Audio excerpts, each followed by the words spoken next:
Igbo ni o. The lady that connected Priscilla with the husband, she's a single. Up to now, she's not married. I pray for you. The Lord will give you best of the best too.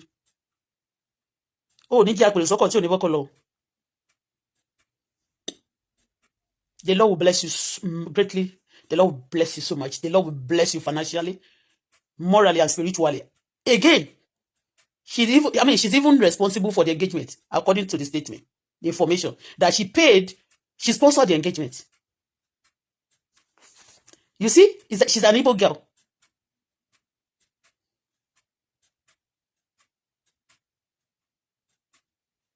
The person who connected them, she's an Igbo girl.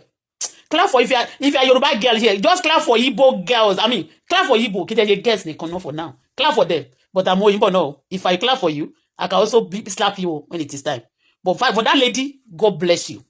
The Lord will answer you speedily. Every demon, because some people connect people, they have demons that disturb them as well. Some people are beautiful. Yes, some demon disturb them. Any demon disturbing your marriage, disturbing you maritally, disturbing you in any form, that demon thunder will strike them. Fire will consume them. God will set you free. As you are being set free from that demonic power that holding you down in any area, I will not get into the bondage together with my children and my husband and all my adopted children. So shall it be. It shall be well with you from your head to your toe. The Lord will set you free from that demonic spirit. You are free. God will bless you. You have testimony. I tell you, the Lord will surprise you. You put smile on your face. You will laugh. You will laugh from east to west, not to south.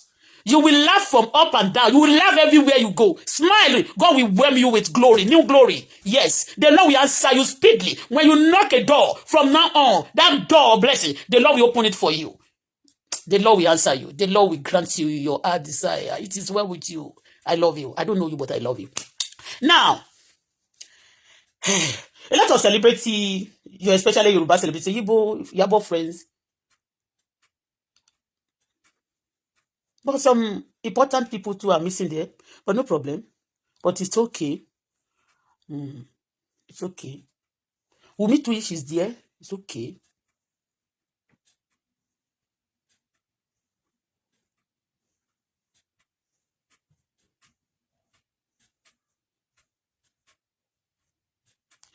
And Iyabo listening very well. Iyabo, ìgbà tí a sọ̀rọ̀ nígbà yẹn pé wọ́n fẹ́ gé tradition wa, wọ́n fẹ́ pa tradition wa, wọ́n ṣe right, wọ́n dẹ̀ ṣe normal, wọ́n ṣe ìgbéyàwó yẹn ní orílẹ̀-èdè Nàìjíríà, wọ́n wá ṣe ó nice. And Priscilla too, she's very strong. She's a strong girl.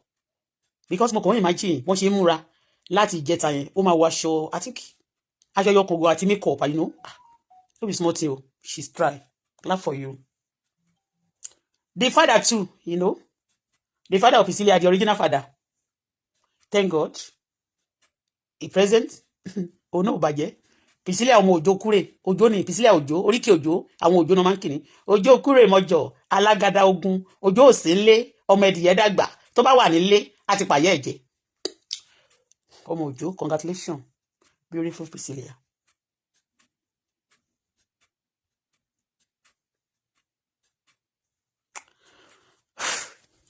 The game, the way they are drawing the game these days, you know, the map of that game it seems horror to me, you know. Iyabo Ojo celebrating wedding. I want to go to Paris. Once you don't know Tanzania, another one in Tanzania now. Oh yeah, pọ̀ gan o, owó pọ̀ lẹ o. Anyway, kò ní tán bẹ́ẹ̀ o, kò ní tán o. Kò ní tán wọ́n ṣe lọ síbẹ̀ yìí. Ṣé atatẹ́ ẹ̀dà sí bó ṣe gbé ewúro sójú àwọn irú ojú Wùmí sìn ewúro wà lójú Wùmí, everybody come pretend as if everything is okay. Wọ́n gbó ewúro wọ́n gbó ó kóró dáadáa, wọ́n fún sí ojú egbò Wùmí ni, wọ́n fún sí ojú ẹ̀ àti ojú àwọn èèyàn. Ewúro tẹ́ gbó yẹn Iyabo Ojo, ṣé ewúro yẹn kò tí tó bẹ́ẹ̀, o ti gbé ewúro sójú àwọn èèyàn gan. You know the meaning of that? You hunt people, you pepper them, not that you just spring pepper. You know, you are like, you continuously, you are pouring the pepper. And that day, I cried too because they are Florence, that is Ajumobi's daughter, where you are celebrating your engagement, although you are not related, because although I know that politicians are behind all those things, you know, a lot of politicians, you know, game is going around. So, those ones, that's the day they are burying that young lady too. You understand me? Àwọn tó ń ṣe yẹn, tó bá máa tí wọ́n bá ti fẹ́ ya àwọn sí yẹn, ó ti ní àwọn a lot of things tán lè fi dẹrù lé ẹ lórí tán lè fi hàn tẹ future because ẹni tó yọ̀ lónìí torí ẹ̀ mo bá ẹ yọ̀ ayé òní òní dìbàjẹ́ o ti gbọ́ but ó ṣiṣẹ́ àwọn èèyàn irú èmi yìí sìn kì í ṣe pé bóyá o celebrate ọmọ mi rí àbó celebrate mi rí àti pé ègé ó ní ìyá àti àwọn èèyàn tiẹ̀ lórí internet that they are not for me and we cannot a lè jọjọ́ rí ọ̀nà kan you understand me apart from yẹn ó sì ní àwọn nǹkan kan tó jẹ́ pé tí n bá rántí á dàbí pé à ń fi àwọn ẹlòmíràn ṣẹlẹ́yà ó ti yé a sọ pé gbogbo èèyàn ló ní àkókò ẹkún tiẹ̀ ló sì ní àkókò ayọ̀ tiẹ̀ o ẹkún tiẹ̀ lè ti kọjá o ní ìgbàdúrà fẹ́ kún fún ẹ̀ but kò sí everybody with their own turbulent time okay but àwọn àjùmọ̀bí wọ́n ń ṣọ̀fọ̀ lọ́wọ́ àwọn tó ẹ̀nà wọn ń bẹ̀rẹ̀ ọmọ títí wọn tó kú ṣé ti bẹ́ẹ̀ ìwọ kọ́ ló pa o ṣé ti bẹ́ẹ̀ nígbà tí mo wá rí yẹn mi lè comment torí èmi wà sensitive because tó bá rẹni tó bá ń yọ̀ kì í ṣe pé òní bá yọ̀ ṣùgbọ́n ẹni tí Ọlọ́run tí àwa ń sìn as a Christian and anybody that believes so much in God you know they are comforter because our God is a comforter God you see Ọlọ́run jẹ́ Ọlọ́run tó ń comfort ènìyàn tí ò bá sì sí ibi tí wọ́n bá ti ń rí ìdààmú àbẹ́kún wọn ò ní dárúkọ wọn ò ní pé Ọlọ́run bíi comforter you understand me so I cannot comment on that and also I don't comment on YouTube but I don't hate Priscilla but Iyabo Ojo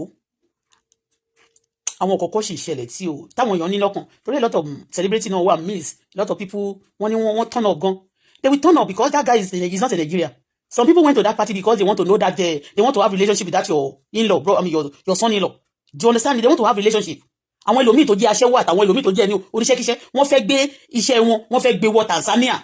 They went there not because of the love they have for you or because they want Priscilla to be okay. You understand me? Or to pé kí ìgbéyàwó wà okay àbí kó ṣe ìgbéyàwó àbí ní wọ́n dùn. But wọ́n ti use mọ́ ká máa lọ party tó máa ti ń ṣe nǹkan wọ́n máa kún àjọ ń bẹ̀ wọ́n dẹ̀ máa ṣe nǹkan tó máa ṣe bóyá physical or spiritual. You understand? But I pray for Priscilla.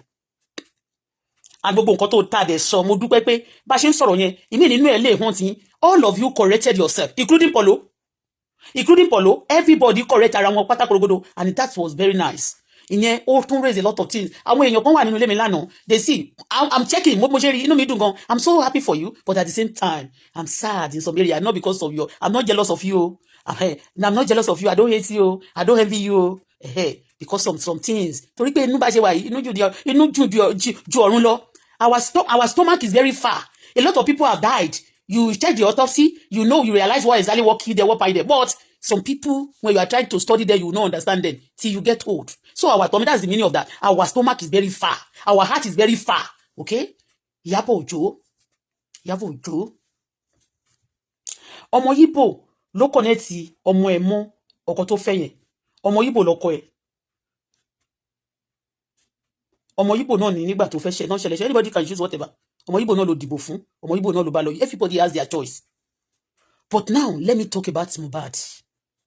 Iyabo bó ṣe ń ṣe kinní yẹn mo mọ̀ pé ó ti gbé ọmọ Mohbad mọ́ra o àwọn èèyàn dẹ̀ ti sọ pé ọmọ Mohbad máa survive sọ pé ọmọ yẹn ò ní survive èmi náà survive o ní ìgbà tí bàbá mi èmi wà ní 3 months ní ìtìpé 3 months nígbà tí dáàdì tèmi kú ọmọ yẹn wà ní 5 months old a day 5 months exactly 5 like this nígbà tí bàbá ẹ̀ kú nígbà tí Mohbad kú wọ́n ló máa survive àwọn tó wá sára níbi lánàá wọ́n sọ pé only the boy will survive ní ọ̀rọ̀ kankan ó máa survive àwa ọmọ 3 months gan wá survive Ọlọ́run dẹ̀ tí máa jẹ́ ká survive àwọn tó wà ní 16 years nígbà yẹn my daughter 4 years nígbà tí ó wà ní 16 years nígbà tí wọ́n pa bàbá nísìnyí ó ti pé 20 years I survive everybody will survive.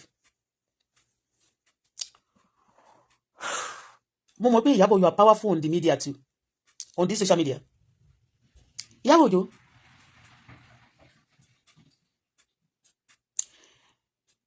ìgbà tí Mohbad kú níjọ́ tí wọ́n náà kọ́kọ́ torí Mohbad ti wà mọ́ṣúárì sí tó ti sìn tó náà máa lọ ra pósí yẹn ṣé o mọ̀ pé ìwọ ló lọ síbẹ̀ tó fẹ́ lọ ra pósí ìwọ àti tó dodíke kò ń ṣe pé wá lọ síbi pósí yẹn nìkan ẹ ń jó níbẹ̀ ẹ ń yọ̀ níbi pé ẹ lọ sí ibi tó ti ń ṣe aṣọ and nígbà yẹn tí Mohbad kú yóò dà pé ọmọ ẹ kò tí ì pàdé bọ̀bọ̀ tó fẹ́fẹ́ yìí yes kò tí ì pàdé ẹ̀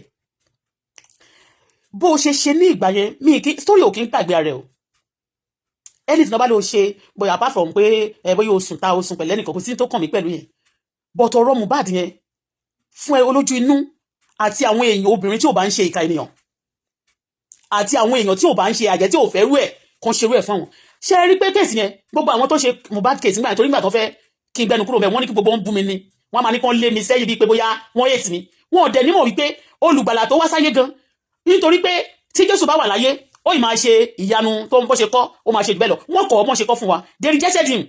If they didn't reject him because he's a bad person, they reject him because the actually solution will be made in some things. So because people want to become so nǹkan sí yẹn ibẹ̀ ni kó wà wọ́n wá lé olùgbàlà kúrò àti ibi tó ti lè rí ìwòsàn wọ́n lé kúrò so that ọ̀rọ̀ yẹn á ní kókó wá dẹ̀ ká kókó di ọ̀la.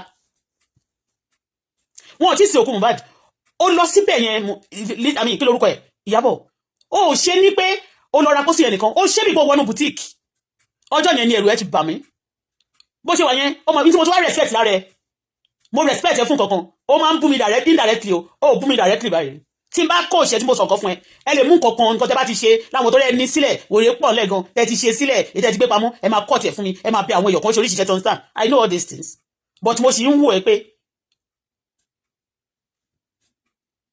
ó reply mi àwọn èèyàn jà fún ẹ gan a lot of people máa ń wọ́n ṣe many things mo ti sọ nígbà yẹn pé nígbà tí mo sọ̀rọ̀ kan báyìí pa ẹ tí mo dá sí nǹkan báyìí náà ṣe fún mi nínú system Canada nígbà tí mo dẹ̀ wá rí ìgbà tọmọ ẹ náà ṣe ìyàwó tí mo rí pé ó wọ aṣọ kan tó ní logo kan báyìí ó ti yé mi èmi máa ń sọ̀rọ̀ gan tí bá rí nǹkan ọdún kò ń ṣe ayé mi kò kàn mí but at the same time àní sọ pé torí pé kò kàn wá kì í ṣe ilé ara ilé wa àbí nǹkan kan báyìí ká má sọ̀rọ̀ ó ti yé bẹ́yẹn torí ẹni tó bá ti bímọ sílẹ̀ kò kí ń dóró ẹni tó bá dẹ̀ ti fẹ́ dáadáa fún yàn òun náà máa yọ̀ pẹ̀lú dáadáa àbí tó bá fẹ́ dáadáa fún rẹ̀ á yọ̀ pẹ̀lú dáadáa kò ní máa dunnú nínú nǹkan ìbànújẹ́ I'm not me kí n wà happy tí èèyàn bá ṣe ìkà fún ènìyàn ọ̀rọ̀ Mohbad yẹn ó sì máa ń ṣe mí mo sì sunkún lónìí mo sì sun lánàá nítorí ọ̀rọ̀ Mohbad àwọn tó bí Mohbad ti gbàgbé o ìbílẹ̀ ti gbàgbé o but it pains me because bó ṣe rí báwọn èèyàn dẹ̀ ṣe máa ń play a game tó máa dídì bá ti èèyàn jẹ́ tí wọ́n máa fẹ́ potential fún ọmọ títí wọn tí wọ́n dẹ̀ máa bá yé ọmọ lò ẹlòmíràn jẹ́ tí wọ́n máa fẹ́ kọ́ ọmọ tí wọ́n wà ní ayé tí wọ́n dẹ̀ máa pa ọmọ ẹlòmíràn you understand ó ní mo ṣe gbà aládùúrà lẹ́ẹ̀kan pé Priscilla ò ní jẹ ìyá ẹ torí tó bá wè pé sìn gbogbo nǹkan dùn kiri kan kò sí nǹkan tó bá ṣe pẹ̀lú nǹkan tí ò dáa tó o sì ní pẹ́ndí àwọn ìwà burúkú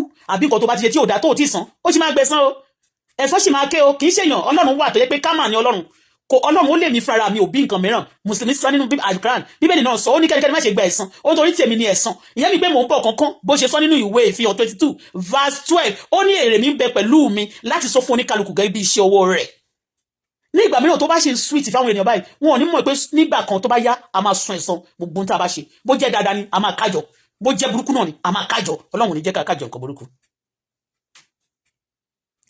nísìnyí wọ́n wá ń ṣe ìgbéyàwó yẹn wọ́n sọ pé owó wà Iyabo people say hey Iyabo is rich o Iyabo is this Iyabo the husband too is this and that marriage is good but even gbogbo nǹkan tó ń ṣe fún ẹ yẹn náà àwọn tó bá tún wá ń ya nǹkan fún ẹ wọ́n ń sọ ẹlẹ́nu ni o torí ọ̀pọ̀lọpọ̀ ní àwọn èèyàn tó máa ṣe pé bọ́mọ ẹ ṣe ń ṣèyàwó yẹn kí pásọ̀ gbogbo àgbáyé kọ́ máa gbàdúrà fún àwọn kan wà tó máa ṣe pé àwọn kan dẹ̀ wà tí wọ́n jẹ́ ní sọ̀rọ̀ rárá tó yẹ pé àwọn spirit kan á máa ṣe nǹkan tó jẹ́ pé nǹkan tí yóò bá ti ṣe sílẹ̀ there's some spirit will be working how to pay it back ọjọ́ la máa pay it back is a natural thing is a game of karma. Ìyábọ̀ ó ti tẹ́ sójú wọn Wùmí go through pain but everybody bí wọ́n máa rẹ́rìn-ín àmì fati Ọlọ́run gan Ìyábọ̀ náìsì Ìyábọ̀ gúdù ẹ̀sọ́ everybody is there Nàìjíríà àwọn Yorùbá especially wọ́n like party wọ́n lè torí àmàlà gbé òkú lọ sí Ọ̀yọ́ they like party Yorùbá and Igbo kò sí tó bá ti ní wọ́n ti ń ṣe party bá àjàjà tó jẹ́ máa yọ Chinese oríṣiríṣi wọ́n bá máa fi wọ́n gan ṣe wọ́n máa present ń bẹ̀ kò ń ṣe pé torí pé ó nice ni wọ́n ṣe wá party ẹ̀ ẹni tó bá ṣe party gan tó bá nice wọn ò ní lọ bẹ̀ ṣó ti yé bẹ́yẹn wọn ò ní majority ò ní lọ bẹ̀ òsìyẹ bọ̀yàn kọ́là ń sọ sí Ìyábọ̀ Òjó ó lọ sínú ibẹ̀ yẹn ọmọ yẹn sì wà nínú mọ́ṣúárì báyìí ìyẹn Mohbad títí di òní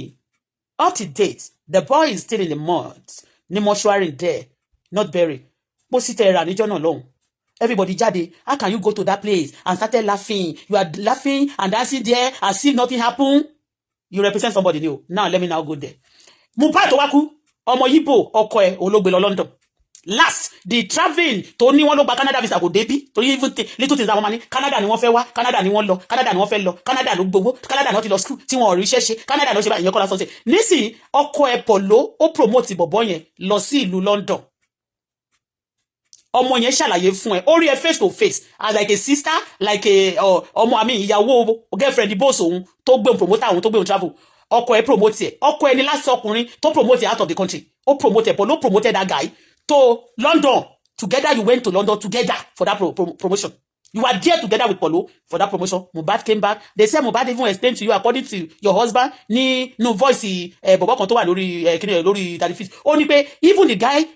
explained everything to him that a lot of people are after him that he even wanted to stay in London that he said no problem but he never knew that the problem was so much like that your husband knows about that and also influential what they did to Mohbad nobody can do that to you You guys, nobody can do it to your son. Nobody can do it to your son and Polo's son and your daughter. Okay? Instead of every bad, and I don't wish your son or your daughter any bad thing. But I'm telling you that instead of bad thing to happen, they are even paying you back as if the death of Mohbad is being organized. It's organized by some people and they are compensating you. The husband giving to your husband, to your wife, to your daughter is like compensation to me. Okay? And then the person who promoted Mohbad kó tó di poku kó tó di pé bóyá Mohbad lógun pa o bóyá wọ́n ní kó lọ kí wọ́n tó pa mọ́ kó tó initiate gbogbo wọn tó initiate bóyá ó gbọ́ sí wrong ni o kí gbogbo náà kó tó tún harvest ara ẹ̀ ni o ẹni tó promote ọmọ Igbo náà ni. And these Igbo people too, they flaunt money. They are the one doing party all the time. So mama say money na water, money na water, money na water. That's why I don't celebrate them. You can see that lady now that connected your daughter. I clap and I pray for her. But some people when they are celebrating, they money na water, money na water. I don't celebrate them because sale ro leg mi. Tí ó bá kúkú jẹ́ bí owó Emefiele tó bá kó pamọ́ àbówó tó bá kàn jí gbé bí owó kéèyàn lọ dá company lẹ̀ kó pa gbogbo owó Cbet àbí kó pa gbogbo owó front kó àbí kó yà ṣe kankan wọn nínú ògòpì wọ̀tá ọkọ̀ yóò ṣe súṣà kó máa fèèyàn kó máa ta pàtì àbí kó máa gé orí èèyàn àbí kó máa ṣe nǹkan burúkú wọn nínú ògòpì wọ̀tá. The real people papa tó ní owó wọ̀nyẹn they don't call money water. They don't call money water. You see, when you don't celebrate some of them, they said she's jealousy. Maybe she's just being depressed. You know, it's not because of that. Tó bá ti mọ ọ̀rọ̀ owó tó dẹ̀ ti mọ tó bá ṣiṣẹ́ tó dẹ̀ ti máa ṣírí owó tó ti understand. Ó ní àwọn something so kò ní máa tẹ́rí sí. Kò ń ṣe love, kò dẹ̀ ṣe jealousy, kò dẹ̀ ṣe hate. For me not sharing or not celebrating, I don't hate them. Ó ti yé, and I don't jealous anybody. But the truth, I'm not saying about fellow man tọrọ fún. Torí àwọn ayé mi tó máa fọ́mọ́lẹ̀. A lot of life that be ruined, that have to be ruined for because some people want to enjoy themselves, because some people want to show up. I will not allow anybody to play that game with my life or my children. Do you understand? So enti mi ò bá lè gbà mi ní fi lọ ẹlòmíràn bí ó ti ń ṣe mi ni wọ́n ṣe sí tí wọ́n bá ṣe sọ́dọ̀ ẹlòmíràn máa máa wò wípé Ọlọ́run má jò jẹ́ mi o. How will I feel? Now ẹni tó promote ẹ̀yẹn Igbo ni ẹni tó fún ọmọ ẹ̀ ní connection ọkọ Igbo ni. Mohbad wà ní mọ́ṣúárì ìwọ ìlò kọ́kọ́ dìde lẹ́yìn ìwọ kọ́kọ́ dìde o kó tó di pé àwọn èèyàn èmi sì ń fọwọ́ ẹ̀gbá àyà mi ìtì bá dídí máa sọ o mo sọ pé mo ti gbàdúrà fún ẹ síwájú mo dẹ̀ sọ pé I will say the way it is o ti gbọ́ ọjọ́ tí Mohbad kọ́kọ́ kú during that time èmi sọ̀rọ̀ kan Ọlọ́run fi wọ̀n mi pé àwọn celebrity kan they are demonic. They bring people down because they want to go more higher. They destroy some career just to elevate their own career. They are destroying some family for their own family to be enjoying. The Lord showed me and I was praying. You know, then I said demonic some celebrity. Even some celebrity tí ó ti ẹ̀ ṣe ti Nigeria celebrity mo bá sọ̀rọ̀. But some celebrity that are not even Nigerians, some of them get upset even when I'm not talking to them. And me myself, not that I hate celebrity. I met Emi Motiri worry. I've seen a lot of them. Me myself, celebrity for God in me. I don't hate celebrity, but I hate bullshit. I hate bad thing. I hate killers. I hate fraudsters. I hate the celebrity that call themselves celebrity that terrorize. You understand me? That use those things, celebrity to cover up and do bad thing. Because you're a celebrity, doesn't give you audacity to destroy others, to promote yourself. And those people you are trying to demote and to destroy, they are the one even promoting you. I don't like such things as a child of God. Iyabo Ojo. I pray for your husband too because ìyá oníyà sí kó má lọ fọ orí ko Ọlọ́run ní jẹ́ ká burú ṣe o torí yẹn náà tó láti train ọmọdé bí kó dàgbà kọ́mọ yẹn to train children is not easy especially bẹ́ẹ̀ ni I tell you to train children nobody will wish anybody nobody want their child even àwọn tó hold go in your home you don't want them to die talk less of those young ones that you'll be expecting them in future maybe they're going to be this for you like you have invested so much ó wá dàbí pé kán sọ pé wọ́n crash investment èèyàn God forbid our investment will not be crash.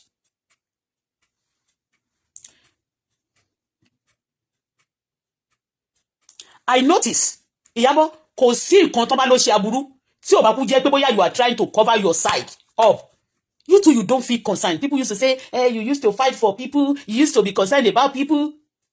You don't feel concerned. I do study you so far àfi tí kí yẹn bá concern ẹ tó jẹ́ pé you try to cover some sin because nípa sin ní títí ẹ nígbà tí ọ̀rọ̀ kọ ẹ I am telling you tó bá embrace Wùmí and tó dẹ̀ fi ọmọ ẹ ṣe ọmọ Mohbad tó bá ní ring bearer àbí tó gbé mọ́ra I believe it's more than that. Mo kàn believe pé something is fishy. Royalty Mohbad of the day. Nígbà tó bá ti rí case yọjú.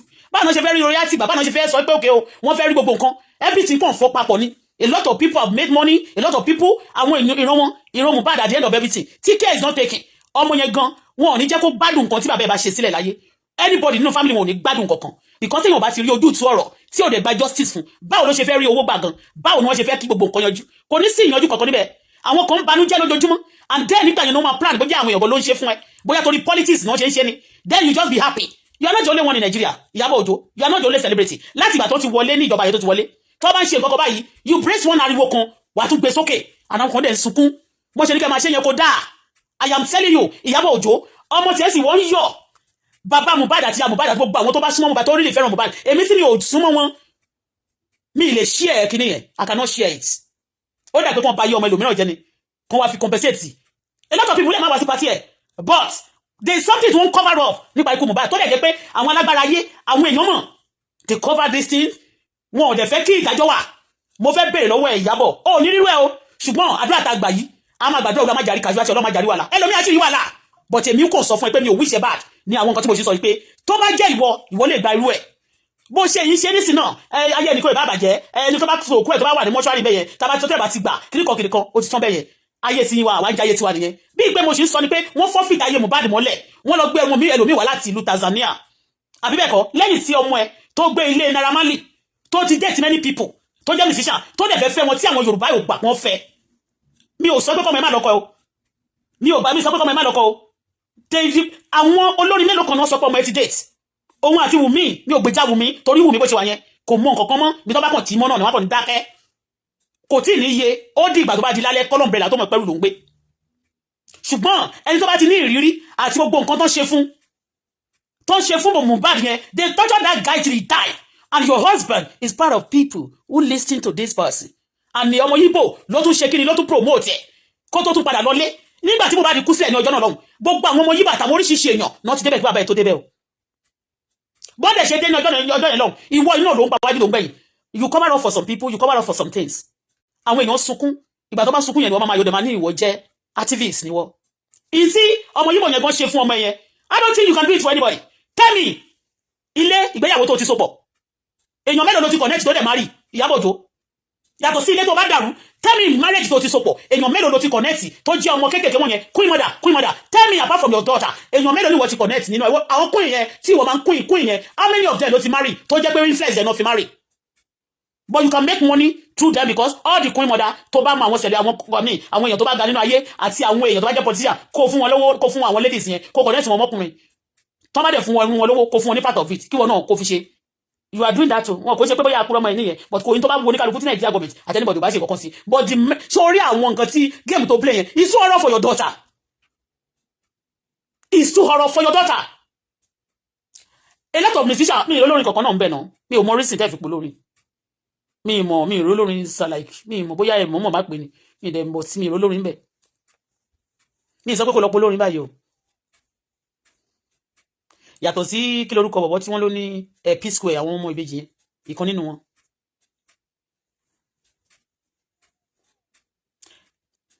jẹ́ kí n sọ kọ́kọ́ fún ẹ sórí bó ṣe ṣe wedding yẹn tó sọ pé kò ní Tanzania it's very good but that's not the way to flaunt money that's not the way to show money.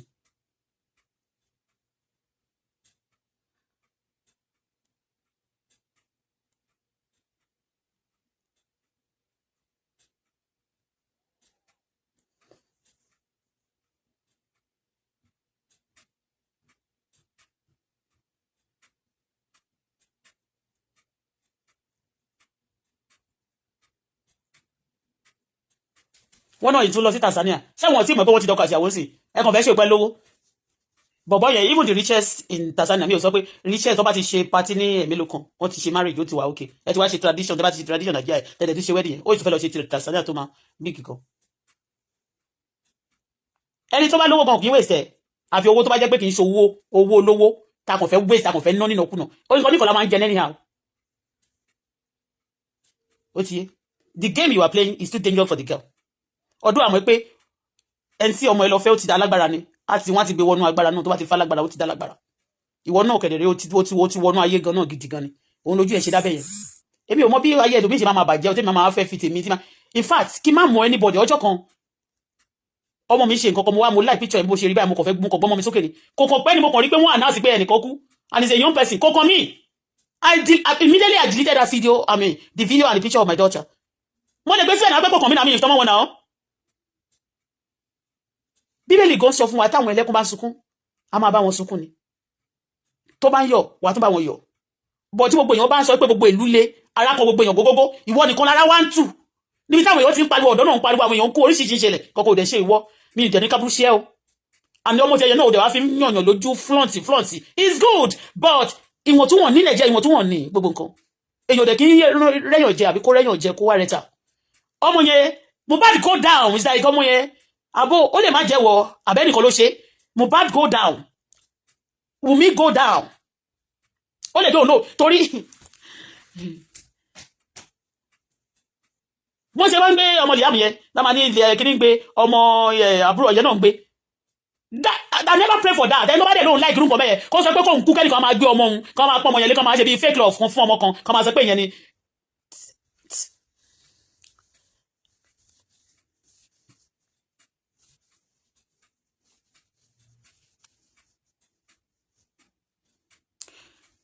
All those Igbo people kò sẹ́ni tó drag ẹ̀rí kankan nínú wọn. There's nobody should be above the law. Ẹ jẹ́ kí Mohbad kó rí justice ẹ̀ jẹ́ kó settle kó lè lọ sin. Ẹnìkan kò lè fi òkú Mohbad síbẹ̀ yẹn kó má jẹ́ kó jára ayé mọ́. Kó má dẹ̀ tún jẹ́ kó má tún lè rán lọ síbi tí ó bá yẹ kan fún. Iyabo, just go and be asking for forgiveness. Ẹnìkan bá ń sọ fún ẹ pé kò sí ewu lẹ́yìn. Ewu wà o. I am telling you. Ẹni tó bá ti bímọ sílẹ̀ kò kí ń dóró. Àwọn èèyàn ti gbàgbé nìyẹn tó bá ti bá tẹnìkan jẹ́ báyìí. People just move on. Ọ̀n tó bá kàn wọ́n. I don't want to talk much and I don't want to go deeper.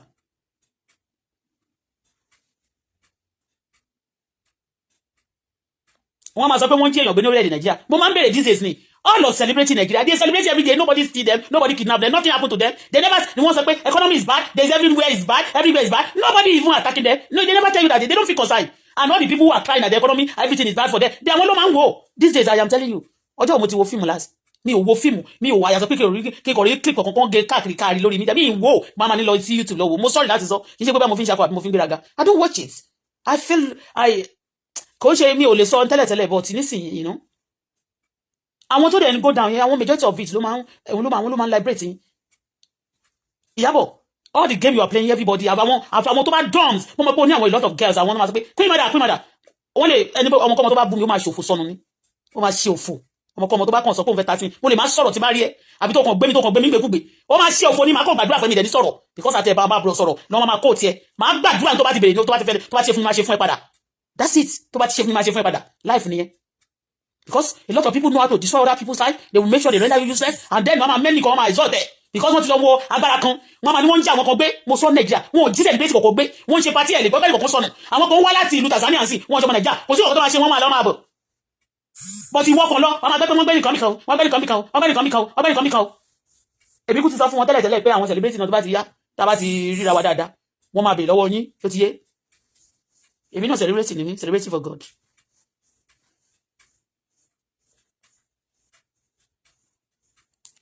Láti ìgbà yẹn báyìí gbogbo èèyàn máa pariwo everybody cry in Nigeria that they said things are bad, things are that every time Iyabo you hijack Facebook. Even the rich people of Nigeria, they feel it.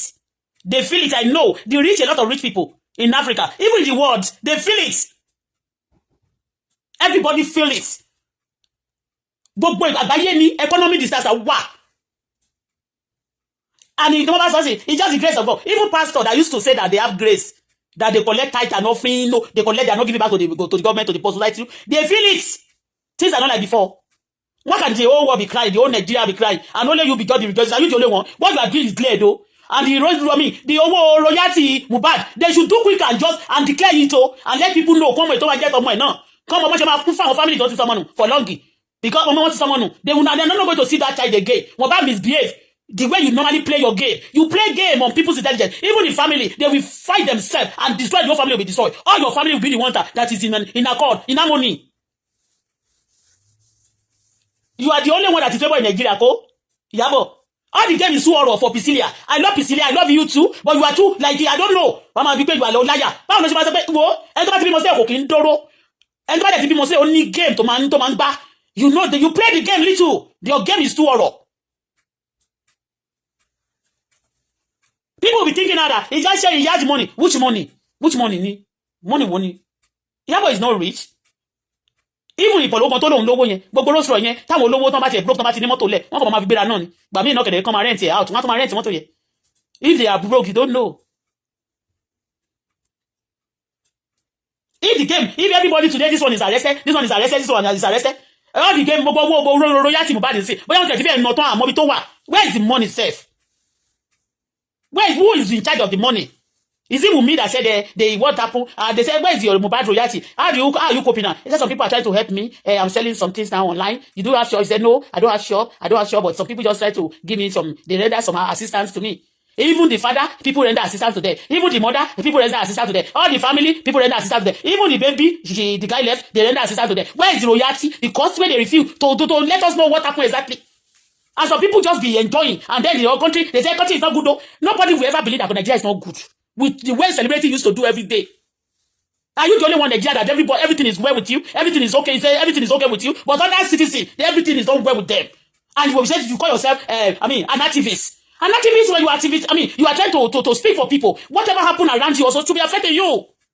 A lot of people used to say that I'm too emotional. Things I don't feel like talking. Like mo ṣe wà níbí báyìí. Mo ti sun ẹkún sí ní bá sun síta. Orí máa fọ́ mi ni.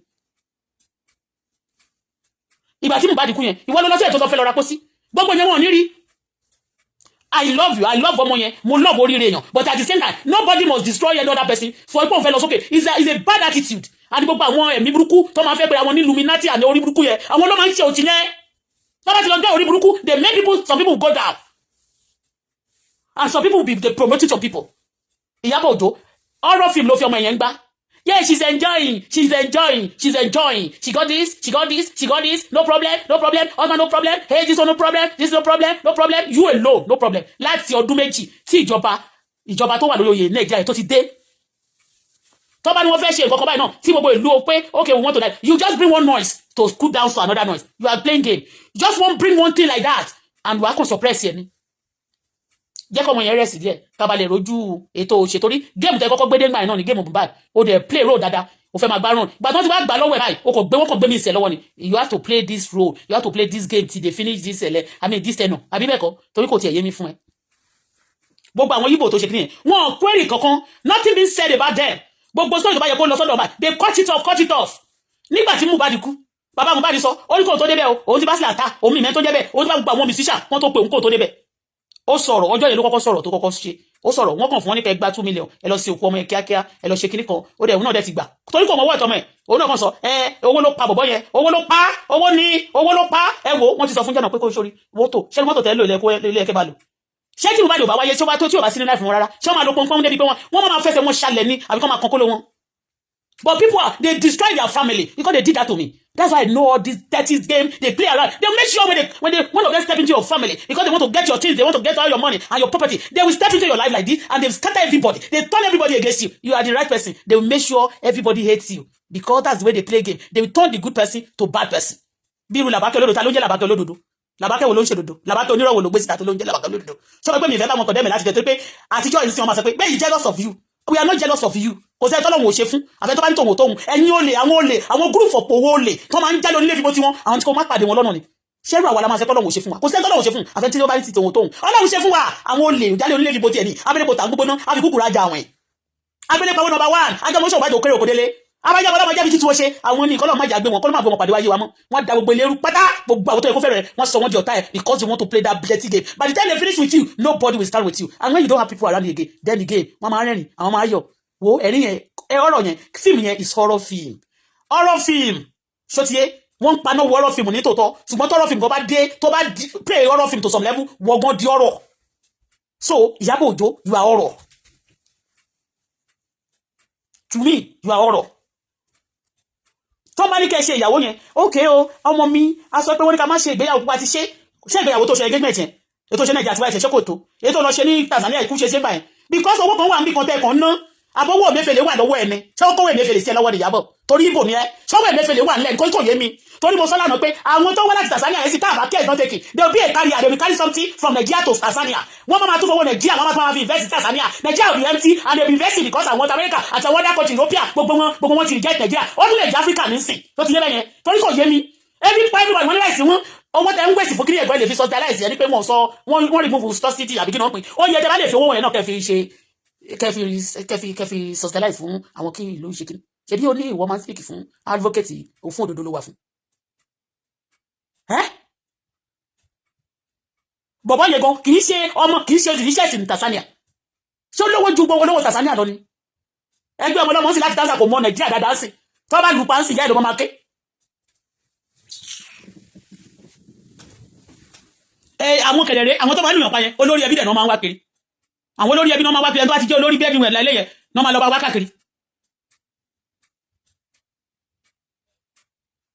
yóò tó bá sọ ilé ilé wàá gbé story kan ni o ìwọ ṣáà ni even though let me tell you mo fẹ́ sọ story lẹ́ẹ̀kan ọjọ́ tí Ọlọ́run fi wọ̀n mí pé àwọn celebrity ń pa yẹn kì í ṣe torí pé àwọn celebrity tó ti ṣe kà fún mi ní tí wọ́n ṣe fún mi ní tó ṣe fẹ́ ṣe fún mi jẹ́ ọ̀n tí tó ń pa bàbá ọmọ mi ni wọ́n tó bá ti ṣe tán tó bá jà ló lè tán when they steal from you when these people steal from you and they know that you are okay when they steal from you the next thing tó máa tún bá fẹ́ pa ẹ́ ìyẹn náà fi bàbá ọmọ mi ṣe charity I know they play this game around me I know what to do mi ò sọ pé wọ́n ni master plan but you are on front fáwọn kan àwọn kankan wà tá a rí báyìí tá a máa mọ̀ tó pé àti rí pé wọ́n ti lọ kò sí ìtàn tíde wọ́n ti lọ rí president lórí ọ̀rọ̀ Mohbad because àwọn èèyàn alágbára wà involved nínú ẹ̀ ọ̀tọ̀ làwọn tó ṣe kí ni wọ́n máa sọ pé tó bá dé bí àwọn wà bẹ́ẹ̀ kí ló dé níta ìbálẹ̀ ìgbà máa fi lọ̀yàn mọ́ níjọ́sí nígbà tí mo dárúkọ wá sí ibà mi ìfẹ́ dárúkọ ẹ̀ lónìí kó ṣì lọ torí àwọn kan sọ pé tó bá sọ pé ó máa dípẹ̀ lẹ́nìkan tó bá jẹ́ kó wà láì kò sẹ́ni tó lè pa mí ẹni tó bá lò máa pa mí ó máa parẹ́ gbogbo lẹ́ẹ̀ máa fọ́ gbogbo tó ní láyé ló máa kú bẹ́ẹ̀ ni mo sọ gbogbo ẹnikẹ́ni tá a bá bí nínú obìnrin tó bá lẹ́rìí kú mọ́ mi àbí tó kú lọ́kọ̀ láti pa mi àbí ọmọ mi gbogbo tó mínú ilé ló máa kú débi eku ọlọ́wọ́ dúró ẹ̀ lọ́wọ́ débi pé àwọn angẹ́lì tó máa ń pa nǹkan wọ́n dúró ẹ̀ lọ́wọ́ débi pé tó bá nílùú lé wọn pa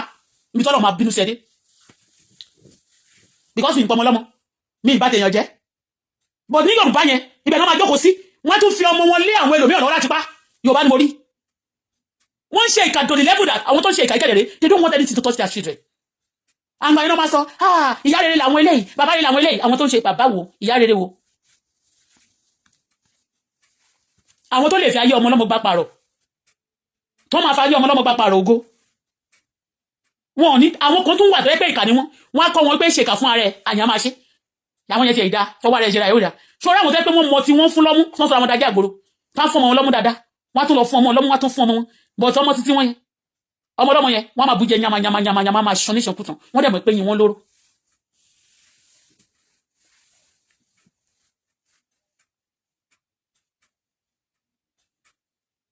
ìyá ìyàwó is good o it's good.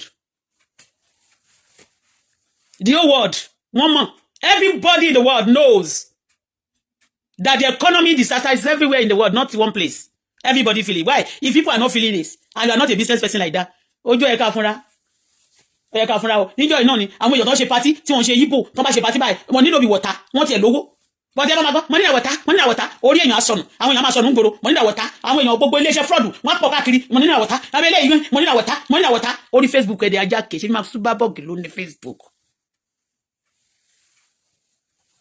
géèmù yẹn ti tó wọ́n bá ní kọ́ máa edit gbogbo àkáǹtì ẹni yẹn náà sí tí màá jẹ́ pé politics ló wà ń bẹ àti àwọn kankan èló ni ṣé ọkọ wọn ẹni the richest ní Tanzania bàbá ọmọ gan Òjó fúnra rẹ̀ Òjó kúrè mọ́jọ ọmọ bó ní Òjó náà Mr. Òjó ó gbé ìgò sójú pé wọ́n máa fi rọ́ọ̀sì ìbátan òun jẹ́ kó yá wò wọ́n Yorùbá nìyẹn wọ́n jó wọlé ó dẹ̀ jó dáadáa ẹ̀sìn Ìyábọ̀ ó jó dáadáa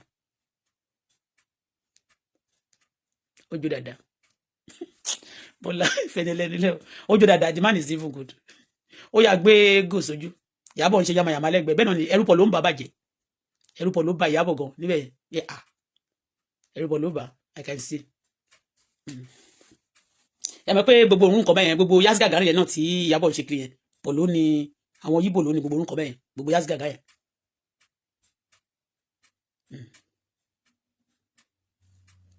kan yáwó lójú èṣù ṣàbẹ̀ pé tí ẹnà mi má jẹ́ kí n ọgọ́ ìjọ kúrè ẹ pẹ̀lẹ́ inú ọ̀yà lẹ́gbẹ̀ẹ́ tán ṣe ní kó jókòó síbẹ̀ báyìí ṣe ló máa fọwọ́ fi Ìyábọ̀ máa ṣe bẹ́ẹ̀ tó fẹ́ fọwọ́ gún máyẹ̀ lójú báyìí máyẹ̀ gbójú sẹ́ ó yà gbọ́rùn báyìí ó gbé ìgò sójú ni bàbá Priscilla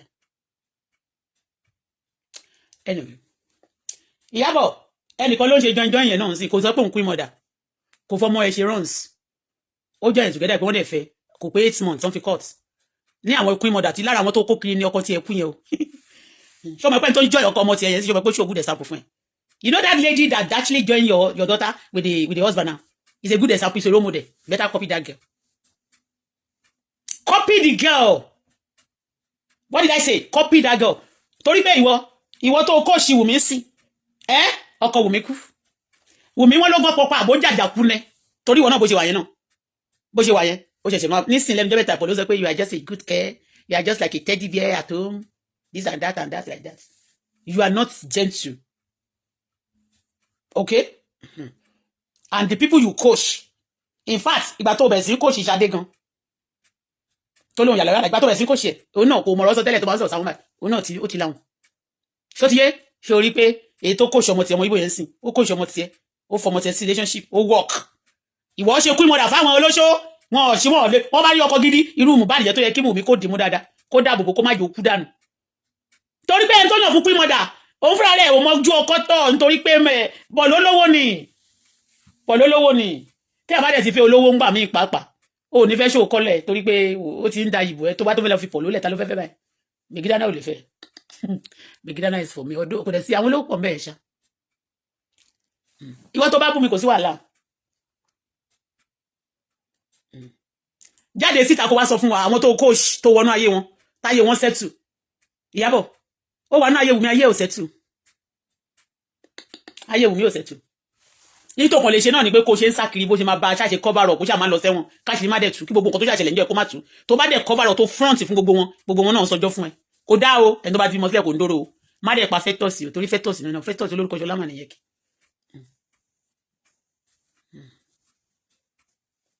torí àwọn agbára kan náà wà ń gbòòrò ní ilẹ̀ Yorùbá yẹn náà ti ń ṣe pàkànra kan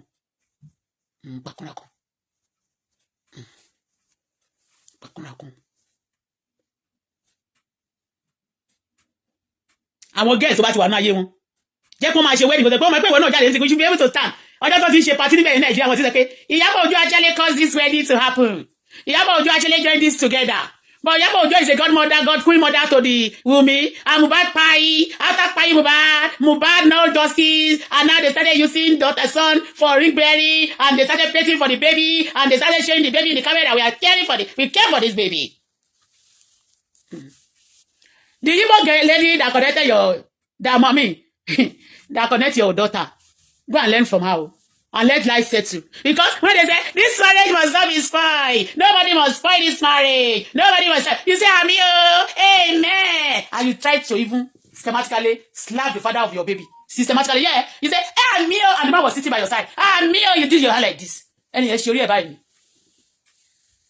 Amen, you can say amen loud with your you say people change ṣe fún yẹn náà ó fẹ́ gba létí systematically you standing by the side mi o ṣọwọ́ báyìí ni ó fẹ́ gba létí ó wá gbórí ẹ̀ báyìí sẹ́gbẹ̀ because you know what you have done and you model somebody you try to queen mother of all those queen mothers none of them married the one that married they slap their husband they kill the husband and they refuse and they will tell you when you love me you love my dog the father of my baby 6 years good 6 years ó fẹ́ ló fi láti fi ara wa sílẹ̀ kó tó di pé ó kú mẹ́ẹ̀ tabaja bi ti ka púpọ̀ kò dẹ̀ ń ṣe pé tó bá ti pé táwọn kan sọ pé come out yo somebody went to on my Facebook and say go there and come and show the father of your baby don't drag my daughter ọmọ mi ò kì í ṣe ọmọ tó ń dà mí I don't drag people children I wear because of people children tí n bá jẹ́ ọ̀dájú bíi ti Iyabo Ojo máa ṣépè fún Iyabo ni àti Priscilla Abbott no Iyabo dájú àwọn ẹlòmíì ń sunkún ọmọ kékeré kú ọmọ tó jẹ́ pé ìwọ bírú ẹ̀ ó lọ sí níbi tí wọ́n ti ń tapó sí oúnjẹ wọ́n dẹ̀ ń ṣe oríṣiríṣi báyìí ó dẹ̀ ń ṣe gbogbo tó bá ń ṣe yẹn sì ṣóbìlì pé àwọn èèyàn ò ní sọ̀rọ̀ ni fídíò bí tó ti lọ ra pósí yẹn ó ìwà lórí mídíà àbí tó bá ipò ti sọ fáwọn girls yẹn kọ́ lọ flag it down because you have a lot of girls you have a lot of those girls tí wọn ò sí ilé ọkọ mọ́ tó yẹ pé kò gbé ọkọ kò gbóbìnrin kò gbé fún senator kan kò gbóbìnrin kò gbé fún governor kan kò gbóbìnrin kò gbé fún eléyìí kò gbóbìnrin kò gbọ́ fúnra rẹ̀ ó ti gbé rẹ̀ fún àwọn èèyàn many things àmọ́ pé story nìyẹn you enter those things just for those children and again gan let me tell you bó ṣe lo enter many things people now giving you accolade yay Iyabo Ojo enter many things but you use that money to take ìwọ kọ́ ló ní owó tí wọ́n fi ń ṣe gbogbo nǹkan yẹn ìwọ kọ́ náà ṣé ìwọ ló connect ọmọ ẹni àti ẹ̀rọ bóyá tẹ́lẹ̀ bá ṣe kọ́kọ́ gbọ́ nípa ọmọ yẹn nínú plane náà ti pàdé ìgbà tọ́sí tọ́sí ẹ̀wá jáde lánàá tọ́sí ẹ̀wá sọ ọmọ ṣe pàdé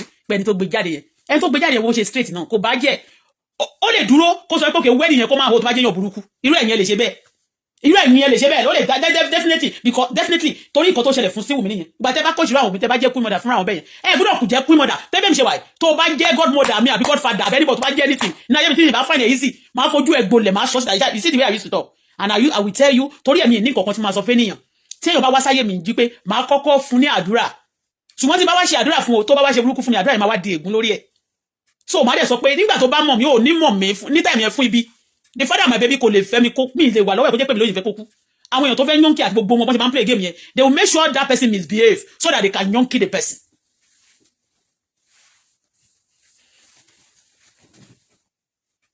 You are just restless.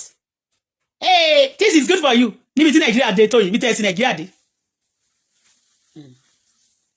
Wọ́n ní Nàìjíríà lé o. Gbogbo àwọn tó jẹ́ wà pàtí yẹn wọ́n ṣe pọ̀ tó yẹn kò sí ẹnìkan tó máa sọnù. kò dẹ̀ sẹ́ni bọ̀ tó máa jí gbé but other innocent people tó máa lọ lọ́nà báyìí máa jí wọn gbé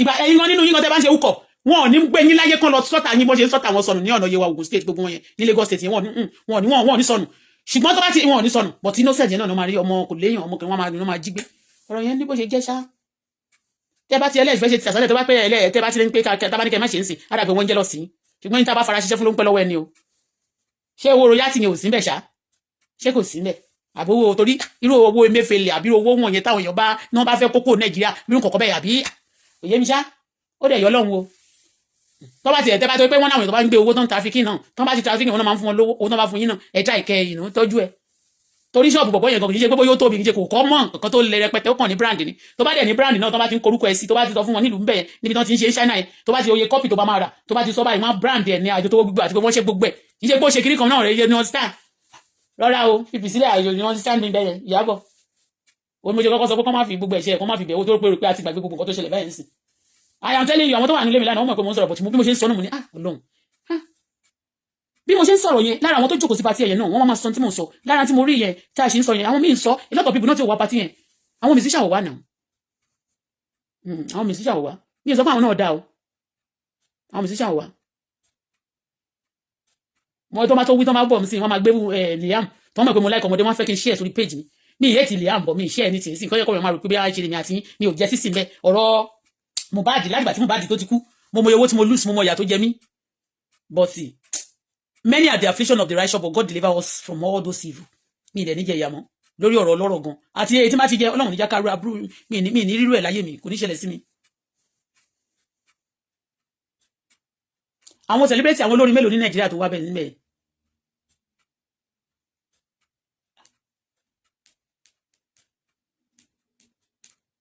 wá bẹ̀rẹ̀ sí ní okò ń ṣe pẹ́pẹ́ dẹ̀ nǹkan kò ń tẹ̀ sójú àwọn èèyàn káàkiri wọ́n máa ní Nàìjíríà ìlú gbóná o people the country is hard o don't come to Nigeria don't visit Nigeria and you came to Canada the other day you go to America you go to London you go all of you going up and down if you tell somebody hey don't come now you are involved in anything anyway ṣá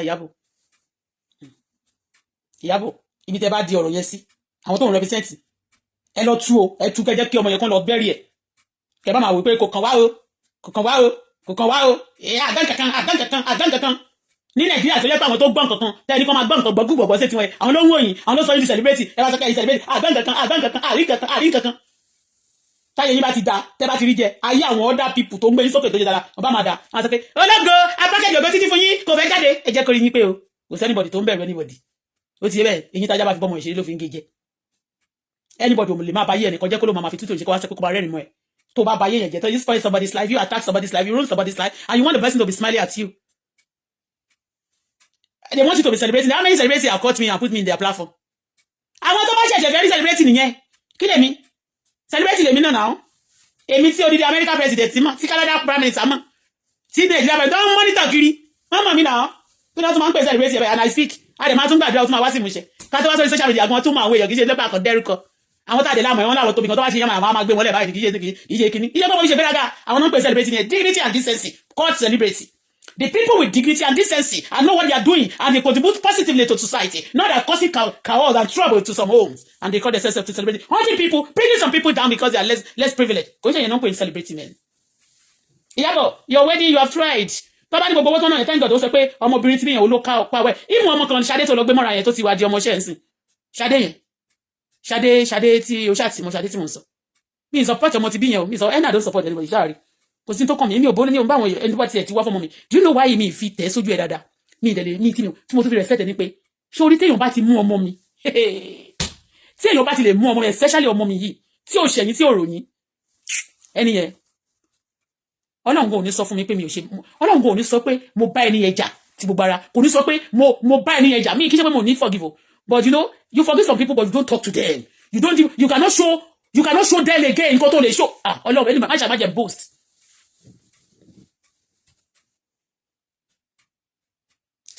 Stop disturbing people's labor. Stop disturbing people's sweat. Ọmọ aṣọ ni labor ní téèyàn iṣẹ́ tí investment gidi táwọn èèyàn labor gidi lórí. Ọmọ èèyàn tẹ̀jẹ̀ lọ́mọ lórí. Iyabo. Àwọn èèyàn bínú gan. Gbogbo àwọn tó ìwà sí pàtí ẹ̀yìn àwọn fẹ̀jẹ̀ wẹ̀ dájú kálá má wojú ẹ̀ ìka ayé ògbólógbò ìka olórí ènìyàn àtàwọn tí ò bá mọ̀ ẹ̀ ló wá síbẹ̀ yẹn. Bẹ́ẹ̀ ni àtàwọn tó bá support tó bá flaunt fún pé àṣírí yóò gbúdọ̀ tú níbi táwa bá wà. yes so titan àwọn abiyamọ wọn ò ní ṣe wọn ò ní wàá máa ẹnìkan ń sunkún níbi tí wọ́n play role Ọlọ́run ò ní jẹ́ kó rírú ẹ̀ o ṣé ó lè jẹ́ ìwọ ni bóyá Ọlọ́run ò ní jẹ́ kó rírú ẹ̀ kó wá fẹ́ lọ ra kó jẹ́wọ́ ni wọ́n lọ dúró ra pósí fún níjọ́ yẹn God forbid kò dẹ̀ ní jẹ́ èmi náà lórúkọ bàbá tí ọmọ àti ẹ̀mí mímọ́ mi ní kú síwájú ìyá mi ọmọ mi ò dẹ̀ ní kú lójú mi ewọ́ wọn ò ní kú lọ́mọdé àtàwọn ọmọ olólùfẹ́ mi àtọmọ ọkọ mi wà ní pọ́mọ gbẹ̀ àwọn máa lé ni àwọn tó bá dẹ̀ ti ṣẹlẹ̀ sí Ọlọ́run ò ní jẹ́ ká burú yẹn ṣẹlẹ̀ sí wọn mọ́ it's not a good thing ṣé ìwọ lè jáde tó bá tẹ̀ fẹ́ ṣe ìyàwó ń sìn wàá máa jó bẹ́yẹn ṣé ọ máa jó Ìyábọ̀ àwọn tó bá ti ń jẹ́ Ìyábọ̀ náà àkúkú mọ nǹkan tó lọ nínú ìyá tó tún padà wá anyway ṣá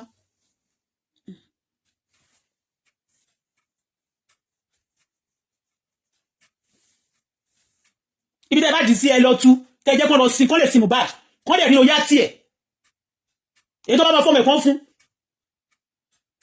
kò ń ṣe kó jẹ́ pín mọ́dà kí àwọn ọmọ ẹ̀yàn máa di widow láti ọmọ 20 ẹjọ́ ọmọ ẹnìyẹn ṣé ìwọ fẹ́ kọ́ mẹ́ God forbid ṣé ìwọ fẹ́ kọ́ mẹ́ di widow ni ibi tẹ́ bá ti di ọ̀rọ̀ Mohbad yẹn sí ẹ lọ tú àtẹ̀yìn alábàá ayé tẹ́ bá wà ẹ lọ tú kẹjẹ́ kó lójú tó ọkọ̀ lọ lè lọ sí ọmọ yẹn kẹjẹ́ bá tẹ́lẹ̀ kọjá fi tú tẹ́lẹ̀ bọ́dì ṣe Nigeria is hot, and some people will be telling us that it's cold, though, that winter is coming seriously in Nigeria when the weather is very, very hot. The economy is very, very bad. People are crying seriously, and you are telling us that you are showing to the whole wide world that everything is okay. Oh. That iṣẹ́ film yẹn ó dágọ́ lálẹ́ máa tàn jẹ́ iṣẹ́ film yẹn tẹ̀ ń ṣe yẹn ló fi ń tan bíbíkọ. Don't deceive us. It's okay. Ọmọ yẹn ti gbé sẹ́yìn lógo aṣọ yẹn kò sí tó kàn mí olóòláyé ìwọ́de ló bí nǹkan. Ìyẹn bó ṣe jẹ́.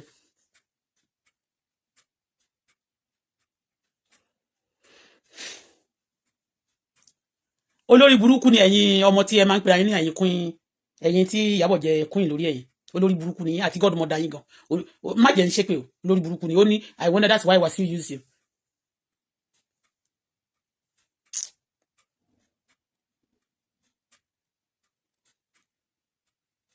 Iyabo, do you know what? Okay, I want to pray now. I'll pray for Iyabo.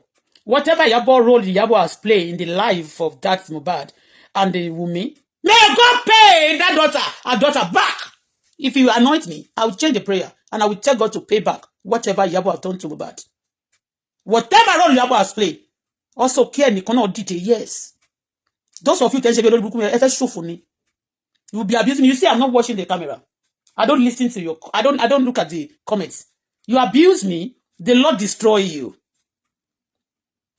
Ẹ̀yin aláyé bàjẹ́ ọmọ tó jẹ́ pé tó bá jẹ́ ẹ̀yin ni tẹ́ logo wọn ò ní fẹ́ lò yín. I'm sorry to say it. Tó bá jẹ́ pé Wunmi tí ò logo ni Iyabo bá fẹ́ lò. You want me to change it for you? Ayé ò ní pariwo to this extent. Ọmọ logo ni Mohbad. Ìwọ tó ń sọ̀rọ̀ lábẹ́bẹ̀ tó ní torí tó bá ti sọ̀rọ̀ ń sọ máa ní kẹ́ jáde wá. Má jẹ́ kí n fẹnu mú àwọn pípì yìí. Àbáyé yín fẹ́ bàjẹ́ ni. Ìwọ́gun aláyé bàjẹ́ tẹ́ ń lọ káàkiri lórí social media tẹ́ ní iṣẹ́ tẹ́ ní kankan. Tán mú yín tán pa yín jẹ bí ẹran yìí, tán máa tàlẹ́ ọkọ̀kan yìí, tán ta pa yín tán tẹsẹ̀ yẹn yín mo ṣí yìí. Ẹ wúlò ni wọn ò ṣe ní fẹ́ pa yín láti sọ pé wọ́n fẹ́ fi yín rọ́pò ògo kan.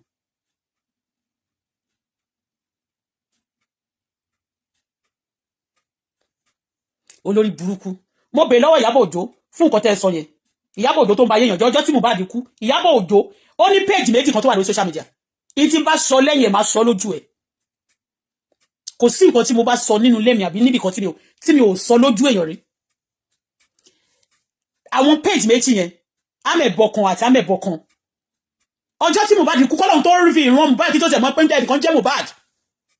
Mo sùn ní ọjọ́ mo jí ní ìdájí mo ṣe prayer and I was praying and crying bí mo ṣe parí ẹ̀ pé àwọn celebrity kan ń lo èèyàn láti tú ayé láti wọ́n pa èèyàn to renew their glory. Mo ṣe tán ní jọ́nà lọ́hùn mo ní kí n tí orí mídíà mi kí n ṣorí fóònù mi mo rí lórí amẹ̀bọ yẹn. Ní tí mo fẹ́ sọ yẹn má quote mi o. Ní tí mo rí dẹ̀ mo sọ yìí o. That amẹ̀bọ kejì yẹn wọ́n kẹ́lẹ̀ mọ ohun tí mo sọ nípa mo ti sọ́rí o. Ẹni tí wọ́n fi ṣe DP ní jọ́nà was Kábíyèsí Onírìṣà mi láwọn lóní page yẹn o. Wọ́n dẹ̀ gbé Ìyábọ̀ sí iwájú page yẹn. Wọ́n fi ní background yẹn wọ́n fi Kábíyèsí ṣe níwájú ẹ̀ wọ́n fi Ìyábọ̀ ṣe. Ìgbà tí mo complain wọ́n wá post Mohbad kó kú girl kan sunkún seriously nígbà tí wọ́n ní Mohbad kú tó announce pé Mohbad kú. The girl was crying seriously and they posted that Mohbad picture and the girl that was crying seriously on that page and the person was mocking Mohbad. On that page, Mohbad was mocked for that. Èmi ò tiẹ̀ tí mo pẹ́ tó kọ pẹ́ tó ń jẹ́ Mohbad nìyẹn. Later, ló ṣe wá.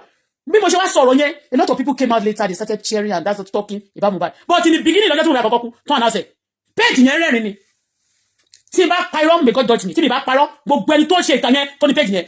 Bẹ́ẹ̀ pẹ́ tó láyé, gbogbo tẹ́ ṣe fún Mohbad, wọ́n máa ṣe fọmọ yín. Láti ṣe Èdùmàrè.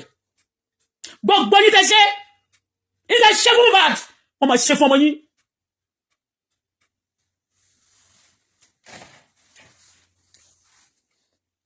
Wọ́n fi Mohbad, wọ́n fi ṣe ẹ̀ẹ́pọ̀ kú níjọ́ náà ni. Lórí page yẹn, ìgbà tí mo pariwo pé who owns that page? And that page got to do with Iyabo. Why don't I fi Iyabo ṣe dip it? Iyabo máa dẹ̀ lóhùn ní queen mother. Queen mother of who? Tọ́ba fẹ́ sọ àwọn queen mother, àwọn ọmọ ẹ̀ mélòó sọmọ ẹ̀gbọ́n tó fẹ́ sọmọ ọmọ ẹ̀fọ́ bá ní. Èèyàn mélòó ló kọ́ọ̀tù tó ti fẹ́ ọba rí.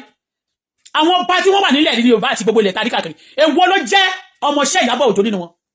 Ní ẹni tó kọ́ ọmọ Iyabo Ojo yìí. Lára wọn Iyabo Ojo lọ́nu nínú wọn ní house of kìnìkan tó náà ṣe níbẹ̀ yẹn, wife of kìnìkan lẹ́kì kìnìkan tó náà ṣe program yẹn. Iyabo went there to fight. Out of those people tí Iyabo bá jà bẹ̀rẹ̀ ló connect ọmọ títí ẹ̀. What are the benefits tí Iyabo kọ́sọ́kọ́sọ́ fún wa tó ṣe tí ìbàjẹ́ pé bóyá kan bá yẹ̀yàn jẹ́ kan máa ṣe system sọ pé wọ́n speak fẹ́ni náà. Ọjọ́ táwa ti ń sọ̀rọ̀ bí tá a complain instead of wọ́n bá ní kan speak ẹni tó bá máa speak fún yàn ó máa tún contribute to your sorrow ni. Iyabo she's me. If you want me to come for Iyabo, I will come for her big time. Aṣọ green ni mo rà mo ní mo fẹ́ wá sí wedding ọmọ ẹ̀ tó tọ̀. I just like Priscilla. Àbí olórí burúkú yín tẹ́fẹ́ máa sọ̀rọ̀. If you want me to go deeper into the case, I will go deeper. Ẹ̀yà wèrè ni. Ẹnìkan ó ṣe ẹnìkan mentor ọmọ tiẹ̀. Ẹnìkan connect ọmọ tiẹ̀ mẹ́wàá ọkọ tó fẹ́ tó wá ṣe ìyàwó fún. Èèyàn mélòó lòun ti connect mọ́kùnrin tó fẹ́ wọn. Yàtọ̀ sí pé kó fún wọn ṣe runs. Lórí social media náà ó pe Àlàbẹ́kẹ́ olódodo. Ẹ sábà ló ń jẹ́ Làbákẹ́ náà. Làbákẹ́ tó purọ́ tó ń jalè tó ń ṣe terrorist. Ìyẹn wọn máa ṣe pé wọ́n á ní kò tiẹ̀ nice kò lè post Iyabo. Iyabo has her own people on social media. Why can't I should post her for her not to die or for me not? Kó lè jẹ́ kí n kọjá àbí kíni. Kó bá lè ṣe kíni fún mi. Ṣé tó gbé ta bá ń kúnkún létà lọ́fọ̀ ṣẹ̀. Ta bá ṣe pé àṣẹ bọ́lọ́kọ̀ ẹ̀ ló kọ́ ara tíkẹ̀ fún wa. Bó bá rà fún mi gan mi ní lọ. Ara máa fún mi. God forbid. I'm just joking. Ẹ̀yà wèrè ni. If you abuse me, mọ́tò máa pa ẹ́ dànù òní dàgbà. Gbogbo tó bá ṣe fún mi bá wọn ṣe fún yín nínú lẹ́yìn. Ògo lẹ́yìn máa fọ̀ wọ́n tú. Ẹni sọ́rí rẹ̀. Ẹyọ́ mọ̀ òṣì. Ẹyọ́ mọ̀ ọ̀yà.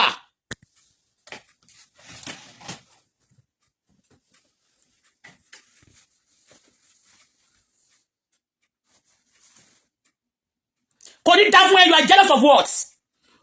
You are jealous of Iyabo. Iyabo is not kò ń ṣe life Iyabo don't live. If you want me to go deeper into it. Gbogbo àwọn gang people lóyè náà they are fraudsters. Wọ́n ní legitimate iṣẹ́ kọ̀ọ̀kan tó ń ṣe. They are gang àwọn drug pushers. They are evil. Àwọn kàtẹ́ ìwèrè ni wọ́n sì wí ni. If ọkọ̀ tó lòun fẹ́ yẹn náà tó bá jẹ́ ìrọ̀ gidi. Gba tí mo bá ní rojọ́ fún bẹ́ẹ̀ kò ṣe sẹ́fẹ̀. Ṣé wọ́n lè ṣe bẹ́ẹ̀ fún ọmọ tiẹ̀? Wọ́n ṣe ti pa ọmọ Iyabo Ojo. Wọ́n ṣe ti pa Iyabo Ojo náà bó ṣe bú ó bú Tinubu ó bú MC tó ń pa ìgbà tó ń ṣiṣẹ́ wọn. Wọ́n ṣe pa. Abẹ́yà wèrè ni. How many people ló sọnù nínú àwọn celebrity tó lọ pàtí lánàá? Wọ́n ní sọnù. Innocent people be going now. The people àwọn tó ń ṣe yín ló ń gbà. Àwọn tó ń ṣe yín nìyẹn. Ẹ̀yà wèrè ni. Don't come for me. You come for me. Ayé ẹ̀ máa bàjẹ́ ni.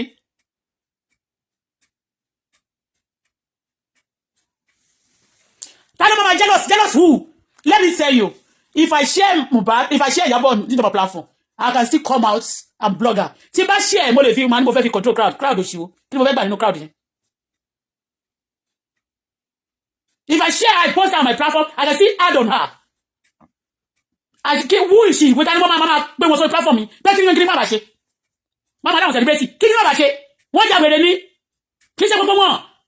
And expect people to qualify for respect. Kò sí àwọn ẹ̀dẹ̀ àwọn wèrè kan tó máa bá yéèyàn jẹ́. Wọ́n lójú kojú wọn máa ṣèkà fún yàn. Wọ́n máa ní kó máa 100. Ẹ lè ṣe fáwọn àwọn ẹgbẹ́ yín àtàwọn sàwáwù yín. Kò ń ṣe mí. Iyabo for real, don't let me hard on Iyabo. Iyabo don't go for ordinary person. Iyabo dated fraudsters to go pushers. Iyabo don't date ordinary people. You remember ìgbà tí Bukky Jesse náà sọ ngbà yẹn. Ó ní bàbá kan, ó ló wà lẹ́wọ̀n. There's a guy tó wà tí Bukky Jesse. They dated that guy together. The guy is in America, in jail. In jail. You think Iyabo is spending his money? He's only exposing, even if that's his husband, and the husband of the daughter, the in-law, the brother, I mean, the son-in-law. If he's involved in anything now, it can cause problem for him. Jealous of what? Jealous of what? You mad or something?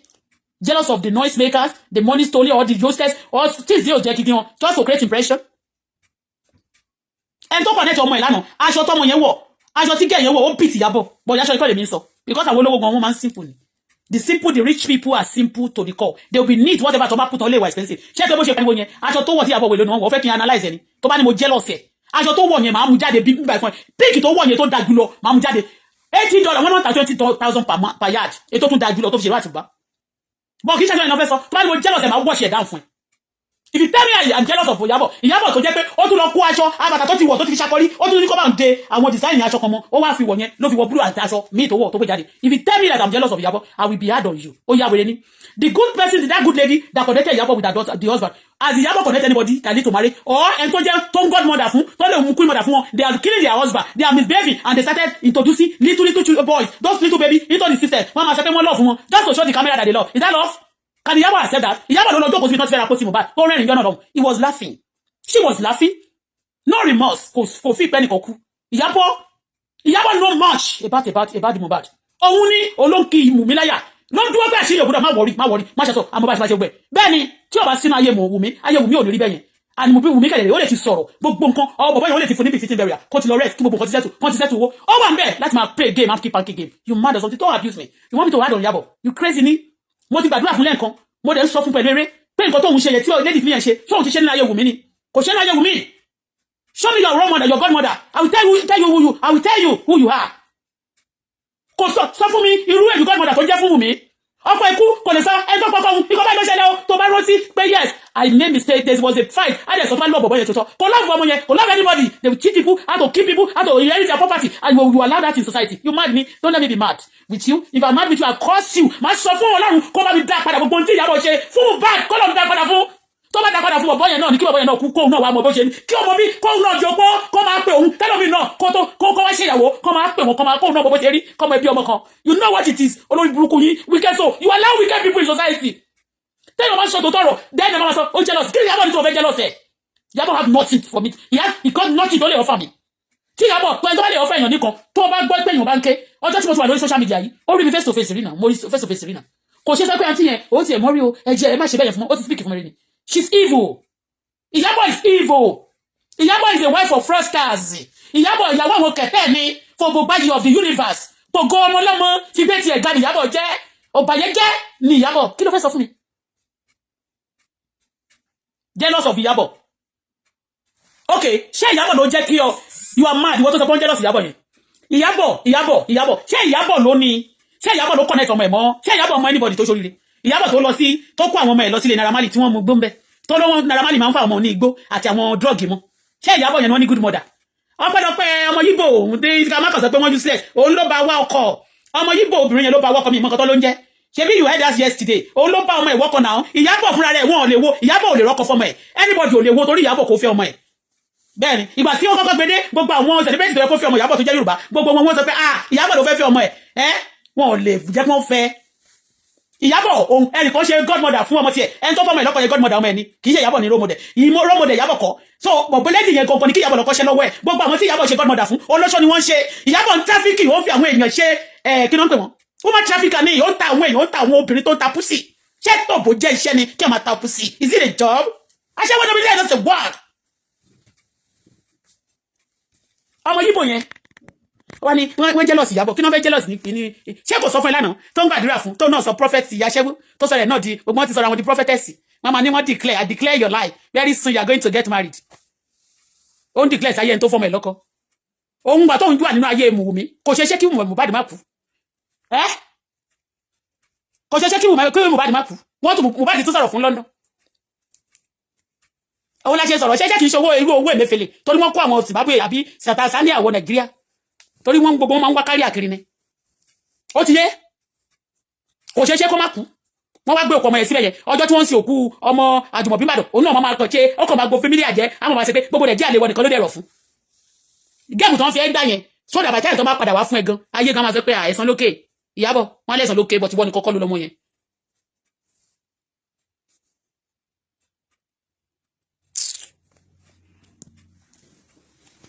a ti sọ yín ná ó ti yé bẹ́ẹ̀ ibi tẹ́ ẹ sọ mọ́ ẹ lọ tú a bá sọ fún àwọn Tanzania yẹn pé watch your back they are coming for you the way they kill Mohbad they are going to kill you it's not me they are playing game with your life they is jealous of what jealous of Iyabo let us know Iyabo Ṣadé tó tẹ̀lé Iyabo káàkiri orí mídíà ìyá olówó tó máa ń kówó fún wọn ló tán fi kọ iye ẹ̀ẹ́dọ́kàṣẹ̀ ni wọ́n lò kọ́kàn sọ̀kan fún wa tó ṣe ajáka tọ́mọ ẹ̀gbọ́n kò rí ṣe engagement náà ṣe lẹ́kọ̀ọ́ wọn ní bàbá ẹgẹ́ tó connect náà ló tún ṣe engagement náà ṣe lẹ́kọ̀ọ́ yẹn tọ́nà ṣe yẹn wọ́n ní ẹni tó connect ẹ̀mọ́kùnrin yẹn olótúnṣe engagement aṣọ tí ẹni yẹn gan wọ̀ ó dájú ti ìyá ìyàwó lọ ìyá ìyàwó náà China made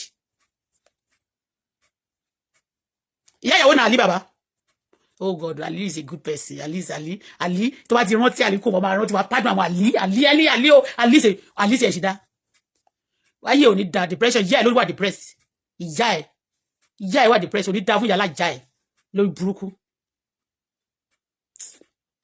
olùsì àwọn ọmọ ìyá àwọn ọmọ tó máa Ìyábọ̀ máa fi gbogbo iṣẹ́ tutù fún Pìsílíà ni Pìsílíà gbogbo tó ti join Illuminati ní ìgò fún Pìsílíà Ìyábọ̀ Òjó tó lọ sí inú bí wọ́n ti ń takó sí ṣọ́hun lè gbàrú ẹ̀ ṣọ́hun lè ṣerú ẹ̀ Ìyábọ̀ Òjó ọ̀dájú ìyàwó ọ̀bàyé jẹ́ tó máa bá yé àwọn èèyàn jẹ́ ìyàwó àwọn ayasasin ló máa dín ní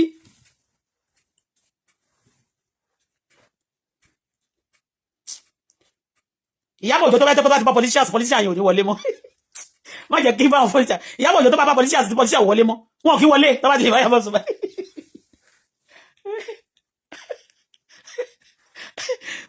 oh God Ìyábọ̀ ni wèrè náà Ìyábọ̀ ni yẹ́ sí wíkú olórí burúkú ti dùn wọ́n ó gbarí Facebook kan ọmọ òsì àwọn àní Ìyábọ̀ àmọ́ yóò sì tó lọ tó tún padà wá tó yẹ kó ti lọ rẹ́ẹ̀sì jẹ́jẹ́ ó wá padà dé ó wá di ìyá mùjẹmùjẹ ó wá lọ sabotage wa fún Yíbò kan pé kí wọ́n máa fi àwọn Yíbò òun Yíbò tó bá lọ́wọ́ nínú ikú Mohbad ìwọ náà máa gbọ́mọ gbùbí iṣu ni ẹ̀yin wèrè yìí olóṣì kó mi ìdẹ̀ wo kámẹ́rà ìtẹ́lẹ̀tẹ́lẹ̀ mo kọ́kọ́ jẹ́ kí rọra máa sọ̀rọ̀ wa ká má tẹ̀ ta sí Ìyábọ̀ kì í ṣe rómọdẹ̀ náà Ìyábọ̀ tó ṣe rómọdẹ̀ tó lóun gan òun kú ìmọ̀dà tó lọ jẹ àbá ó lọ gbé bá lọ kìlọ̀ sórí orí Wùmí wá jẹun tó ń pa èèyàn tí ó gbọ́ bí mo ṣe kí Òjó lẹ́ẹ̀kan gan ni Òjó sí ilé ọmọ ẹdìyẹ dàgbà tó bá jẹ́ pé ìwà pẹ̀lú Ìyábọ̀ ni ìbá ti Ìyábọ̀ bá ti pa Òjó jẹ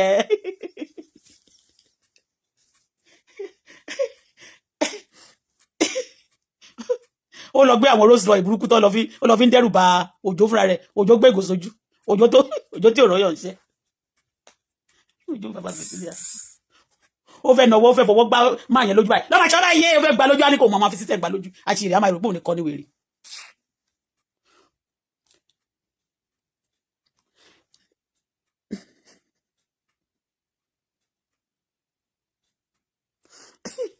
èmi ni wọ́n bù yẹ o ó ti dùn Ìyábọ̀ iṣẹ́ tó máa lò wọ́n náà láti ṣe nìyẹn àwọn ọmọ òṣì yes you know I'm blocking your house now okay all this thing you know kò lè dùn àwa èébú ò kí ń dùn àwa èébú olórí burúkú máa ní Làbákẹ́ olórí òpùrọ́ Làbákẹ́ onírọ́ àfẹ́yọ̀ ṣe ètùtù ọ̀là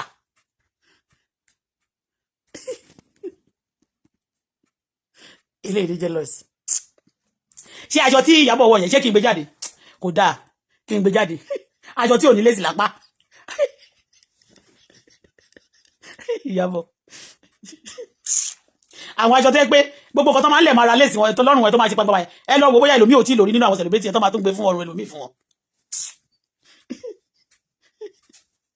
kì í ṣe ìyàwó múkàrè ní tẹ́lẹ̀ tó bá bire kó bá pọ̀ lójà pọ̀ ló lọ́ ń fẹ́ wọ́tẹ obìnrin olóbìnrin mọ́ra báyìí máa fọwọ́ tẹ ọyọ káàkiri báyìí ṣó tó torí ẹ̀ bínú ṣó lè gbàrú ẹ̀ fún Òjó tó fẹ́ ọkọ tó bí ọmọ fún yẹn gbogbo politician tó bá sùn pátápátá gbogbo wọn ni ò wọlé mọ́ wọn ò wọlé àbí tó bá lọ bẹ́ẹ̀ wọn ò wọlé gbogbo politician tó bá Ìyábọ̀ sùn wọn ò wọlé election oh God Ìyábọ̀ yóò rí pé ẹ ti kó ìyàjẹ Ìyábọ̀ bí báyìí sí Ìyábọ̀ tí mo fẹ́ rọra kan mi ìfẹ́ sọ̀rọ̀ láti jọ yìí sí Queen Mother kọ́ Queen Mother sọ fún wa ìyàwó Ọ̀nìrìṣà lára àwọn tó jẹ́ Queen Mother fún ṣó wà nínú àwọn ìyàwó Aláàfin Ọ̀yọ́ ṣó ní Queen Mother wọn ṣó ló bí ìyàwó Ọ̀nìrìṣà àwọn ìyàwó tó Ọ̀nìrìṣà fẹ́ ṣó ló bí wọn tó gbé Queen Mother you know the meaning of Queen Mother kọ́ Queen of the coast Queen of Olúwẹ̀rí Magodo òun ni Queen of àwọn ìyá ìjẹ́ apanilẹ́kúnjayé òun ni ìyá Queen Mother kọ́ Queen Mother ni Queen Mother my foot Queen Mother my foot ẹjọ́ Queen of the coast tó ya ojú luminati sára ọmọ ẹ torí Ọlọ́run ẹ bá wa tú ibi tí wọ́n de àwọn pípù yẹn sí kẹjẹ kọ́ lè lọ sí Mohbad ẹ ti gbọ́ ètò ẹ̀pà wọn lẹ́kún tẹ̀yìn fi rẹ́rìn kiri tító apanilẹ́kún jayé abẹ́lẹ́pọ̀ tà ń gbígbóná àfikúkú rajà àwìn ọmọ Zimbabwe tẹ̀dẹ̀ lọ gbé wálé ẹ gbúdọ̀ pa o fetus náà kẹ̀dẹ̀ rẹ̀ ẹ gbúdọ̀ fi ṣètùtù pàkọ́ra kan madam ẹ má pa àwọn ọmọ Òjó o ẹ ti gbọ́ tó jogo bá bẹ́ lọ ń gbà yẹn ó lè fègbó ṣètùtù Ìyábọ̀ ìkà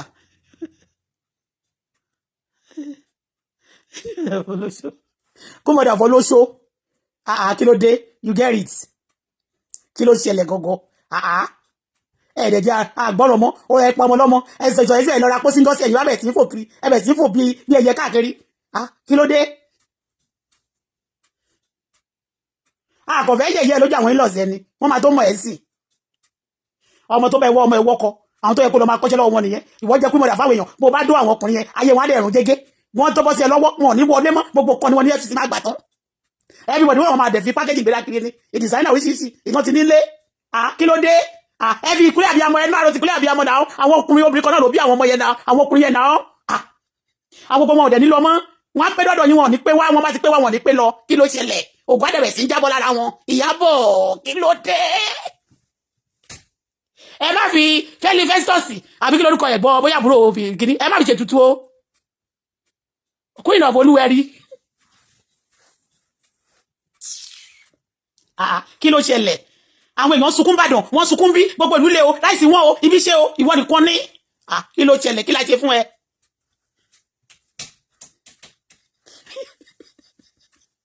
ó gbọ́dọ̀ ìrìn kan lélẹ̀ Ọlọ́run nípa lẹ́kún ó lọ mú bàbá Ìyábọ̀ ó lọ mú bàbá kìnní wá ó bẹ̀rẹ̀ sí ní ọ̀pẹ́rẹ́sì Òjó ní títí ẹ náà ó rò pé ó máa lé Òjó wọlé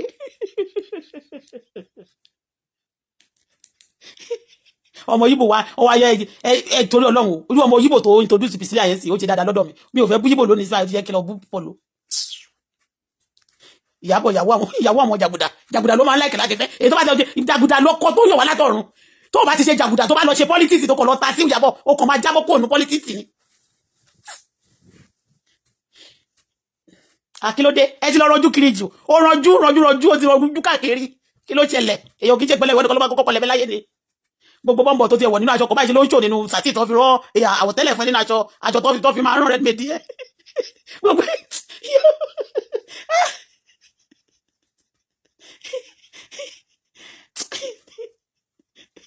oh God this way Ọlọ́run kò sí kò tá fẹ́ ṣe tí ìyá tó bá bíyàn Leslie gbọ́ Priscilla pẹ̀lẹ́ jàre ọmọ dáadáa kì í ṣe wọ̀ jàre mi ìbínú sí wọ I'm not angry with you at all Priscilla because it's little time now wọ́n máa jábọ́ lójú ẹ̀ ò ṣe ọmọ burúkú kan ní ẹ́ Priscilla but that's your mother is something else ẹ̀bẹ̀ náà la máa bá wọn ẹ̀ta bàbá wíwá iná sí tó bá lọ yán kí ọkọ ẹ̀mọ́ ẹ lórí náà sí ṣọmọ pé nǹkan tó ṣe fún mi yẹn kò dáa so àdénífẹ́ kò experience ẹ̀ka kọ̀kọ̀ nà díẹ̀ kọ́ tó bá ẹnu ọkọ ẹ̀ pa torí ojú táwọn ayé fi ń wọ ọkọ ẹ̀yẹ kò dáa o I am telling you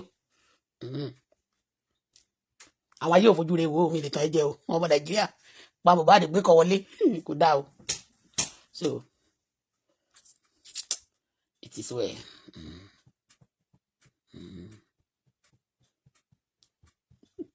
Làbákẹ́ olódodo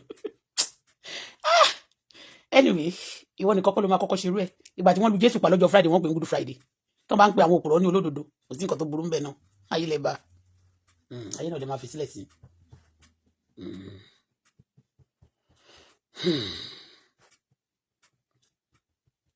ó kọ́kọ́ misbehave ó kọ́kọ́ jókòó dáadáa kò fẹ́ jókòó pẹ̀lú bọ̀bọ́ yẹn ṣé bọ̀bọ́ yẹn gan Ọlọ́run dájú mi ṣé bọ̀bọ́ yẹn ṣé Òjó dájú mú kárí lọ ṣé Òjó yẹn kò dáa tí ó bá torí pé kò lọ ṣe fúrọ́ọ̀dù ní London ọkọ tó yọ̀ wá látọ̀rọ̀ bí àwọn ọkọ tó bá jẹ́ kàtẹ́ Ìyábọ̀ fúnra rẹ̀ ìta kàtẹ́ wọ́n bí àwọn frosta ètò ìrọ̀ bẹ́yẹn àwọn tó máa fi irú sọ̀rọ̀ yìí tí à ní bọ̀bí tó ti ṣiṣẹ́ àwọn business director tí ó lọ́fíìsì. Anyway Priscilla congratulations èmi ò ní kéèsì pẹ̀lú wọn tiẹ̀ o ṣe wáyé Ìyábọ̀ ni àti gbogbo àwọn tó ń kó káàkiri ẹ̀yin ọmọ iṣẹ́ ti báwo ni tí ìbá jẹ́ pé Ìyábọ̀ ò kọ́ yín dáadáa Ìyábọ̀ kì í ṣe good example tí ìbá jẹ́ pé Ìyábọ̀ ò kọ́ yín dáadáa ṣó yẹ kẹ́ wá máa gbẹ́nu kẹ́ máa bú mi Ìyábọ̀ fúnra rẹ̀ kò bú mi rí yàtọ̀ sí pé kó lọ ṣe fídíò kó ṣe TikTok kì í sì kẹ́ máa táàgì mi ṣó ti yẹ bẹ́ẹ̀ ọmọ òṣì ni àwọn ọmọ ọ̀sọ̀ tó máa ń kókó báyà wọn ẹ ti kókó bá wọn pé mọ̀dá yìí o kẹ máa rán yẹn náà ẹ máa jẹ yẹn náà ẹ sì máa jẹ yẹn náà.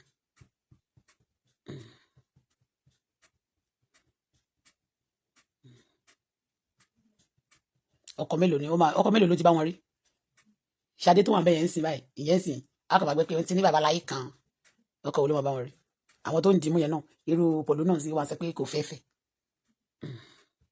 pọ̀lú a máa lọ tẹ ọyàn àwọn èèyàn míì a máa tẹ ọyàn celebrity káàkiri lórí ibẹ̀ yẹn wọn bí ẹ̀rí kò sọ̀rọ̀.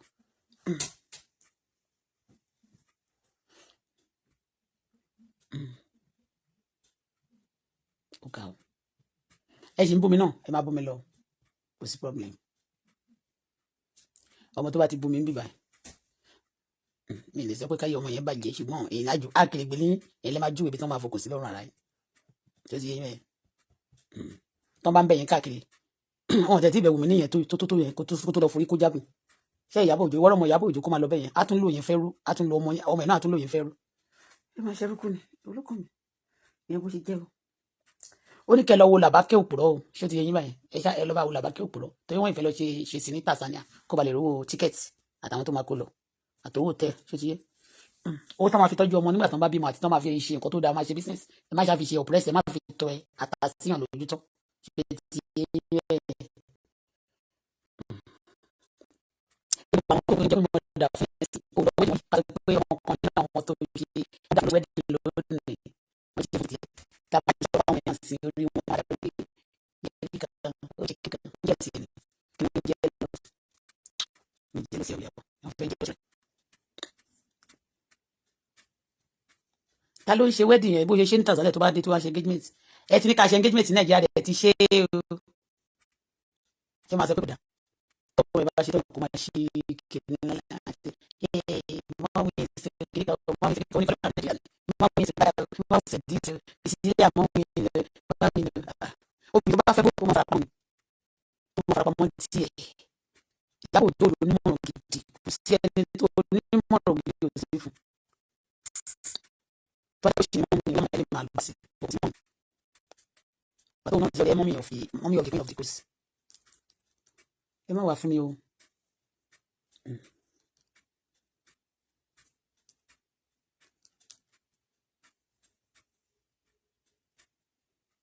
àwọn ìka èèyàn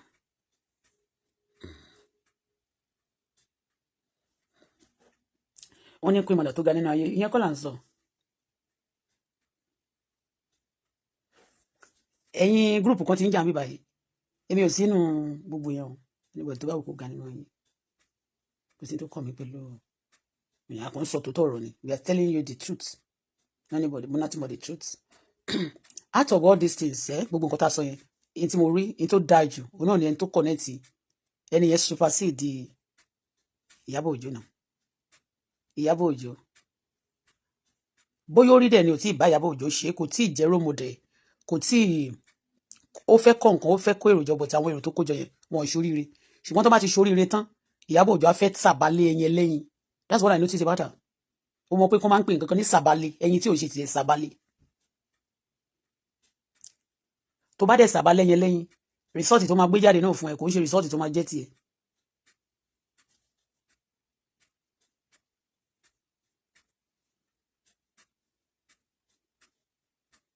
ẹni tó submit ẹni tó connect ẹni yẹn tún olótún gbé engagement ẹni yẹn try kódà ó ti rájú ṣubú gan gidi ẹni tó connect ọmọ yẹn tó tún wá support òun ló tún wá gbé engagement yẹn the lady sponsored the engagement according to Iyabo Òjó too ó máa ta aṣọ òṣìbí wáṣọ wọ̀nyẹn tí wọ́n mú yẹn ó máa ta náà owó náà lórí ń bẹ̀ náà we are not anybody some of you that you are torí yín ti dàrú yẹn ẹ má máa sọ pé anybody ń jealous ẹ irú àwọn tí ò bá kì í sìn máa sọ pé kò kì í yẹrí pé mo sọ́njọ́ yẹn mo ló ó ṣe dáadáa congratulations Priscilla I greeted her and the husband too but anybody tó bá ti mọ̀ nípa kéèsì Mohbad àbí tó dẹ̀ ti wà lórí mídíà yìí wàá fojú mi wò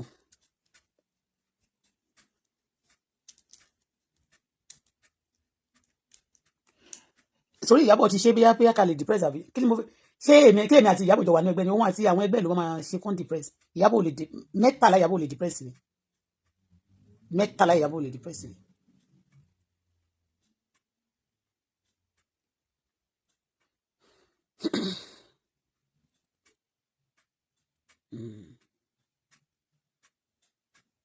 ìyẹn bó ṣe jẹ́ àwa ń lè wa.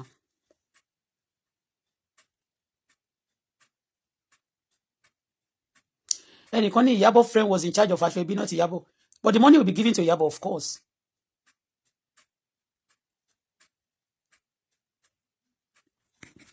The lady rented the hall àti ọ̀dẹ̀ ìyá ẹ̀ lọ́dẹ̀ Iyabo she's a fool. Kó ìmọ̀dá yín ni ọ̀dẹ̀ tó bá jẹ́ pé kì í ṣe ọ̀dẹ̀ kò ní wà involved nínú ikú Mohbad tó jẹ́ rí pé gbogbo kan ṣẹlẹ̀ bẹ́yẹn kó wá máa lọ ṣe ọmọ ẹ̀ bẹ́yẹn ó fẹ́ fi system gbé ọmọ ẹ̀ sáyé lẹ́nu ni àjẹ́ ni báwọn àjẹ́ kan ṣe máa ń ṣe nìyẹn wọ́n á fi system pa ọmọ wọn ni wọ́n á show love sọmọ yẹn but system ni wọ́n ń pa ni ìdónù ni àjẹ́ kúrókúró ni Iyabo kì í ṣàjẹ́ ọlọ́mọ àjẹ́ tó máa fi system pa ọmọ òun ló ní Iyabo ọ̀dẹ̀ ní gbogbo yín dìdì rìn. Do you think all those people, some people will show hatred at time actually hate you? Some people will show you fake love and systematically they will sell it to the world. Wọ́n dẹ̀ máa sọ tí Ọlọ́run ní jẹ́ ká burú ṣọmọ ẹ̀ o. Wọ́n máa ní ó dẹ̀ love ọmọ yẹn gan. Like compared to àwọn kan tó yẹ pé wọ́n ti rí pé bóyá kò rọ́mọ ẹ̀ for some time o tí òun àti family yẹn jà àbí òun àtọkọ jà tí ò rọ́mọ for some time wọ́n dẹ̀ ní àyẹn kò like ọmọ yẹn ṣe ti yé bẹ́ẹ̀ yẹn. Different kind of demons ló wà nínú àwọn yẹ àwọn èèyàn. Àwọn tó ń fi system tó máa show ẹ ní fake love they will show you to the world that they love you seriously and they actually hate you and they want to finish you up. You don't know. Inú jìnnà jọ ọ̀run lọ ayé pé gbà ìyẹn bó ṣe jẹ́. You are the wish. Okay, ṣé mi.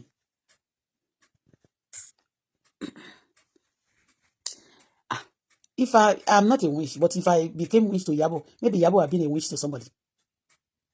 Okay? Iyabo is a wish. Iyabo tó lọ sí náà ti ń takó sí. Iyabo tó lọ bí náà ti ń takó sí tó ń rẹ́rìn tó ń jó ń bẹ̀. Tó ń ṣe fídíò. Iyabo náà ọ̀rọ̀. Iyabo náà ọ̀rọ̀ gẹ̀. Iyabo tó máa lọ sí ṣọ́ọ̀ṣì tó máa wà lóun nìkan náà nínú ẹgbẹ́ àwọn Illuminatins. Iyabo Ojo nìkan náà nínú ẹgbẹ́ àwọn ajá àti mèrè. Iyabo Ojo náà ló máa hàt ló máa ṣe prophetess fún. Iyabo náà wish. All these things tó ń ṣe fún Pèsìlíà yẹn tó ṣàǹgbé hànú tó ń gbé káàkiri yẹn ó ń fi system ta fáyé ni. Ó ń ta ni.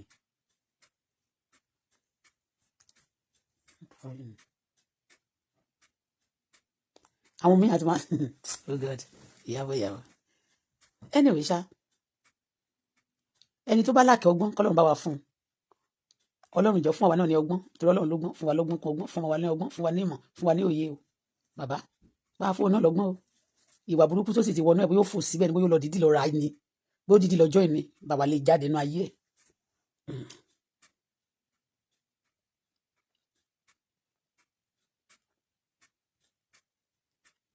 Jealous Iyabo jealous Iyabo lọ́sì kan imperial ni àmà jealousy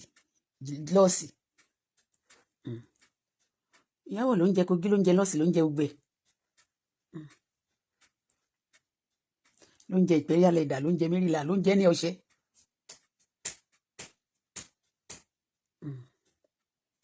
Pèsìlíà ló hàn tẹ̀sí o ẹja máa fi lè ṣe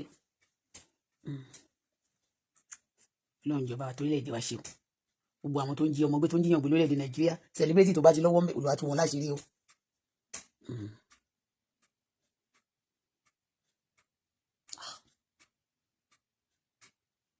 Ẹ tú ọ̀rọ̀ Mohbad ẹ lọ tú Mohbad tẹ́ ẹ dé mọ́ yẹn o kẹjẹ́ kán lè lọ fún ní kán lè lọ sí torí látọjọ́ tí Ìyábọ̀ ti sọ lọ rọra pósí tọ́sí ní wọn bá pósí lọ́wọ́ ẹ pé wọn nígbà ni ó náà ti lọ dé mọ́ bẹ̀ yẹn wọ́ ẹ sọ fún wọn kẹ tú ọ̀rọ̀ ẹbí tó wà kẹjẹ́ kán lè lọ fọmọ yẹn ní befitting burial.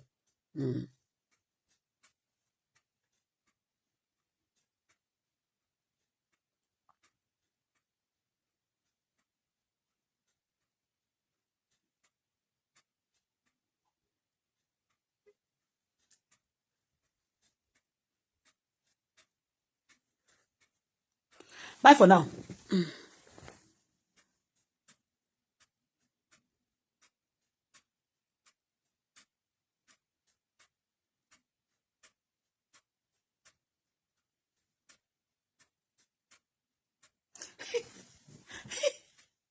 Eléyìí ní Bọ́lá olóòórùn Ọpẹ́yẹmí Adésóyè ó ní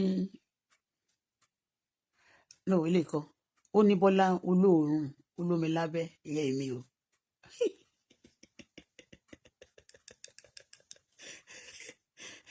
Ok ìwọ elépo lábẹ́ omi ló wà lábẹ́ etí tèmi àbí omi ló máa ń jáde bíi pé kó lọ tọ̀ kó fomi fọ ìdí ẹ̀ àbí kó tún fẹ́ rí discharge omi náà ṣì ni ìwọ olóròró lábẹ́ elépo lábẹ́ onídìí lábẹ́ olóòórùn lábẹ́ olókùúta lábẹ́ oníyanrìn lábẹ́ oníṣàpagè lábẹ́ oní staphylococcus lábẹ́ oní gloria lábẹ́ oní hiv lábẹ́ aláìsàn tí ò gbógun lábẹ́ alára gbígbẹ olóbò egungun.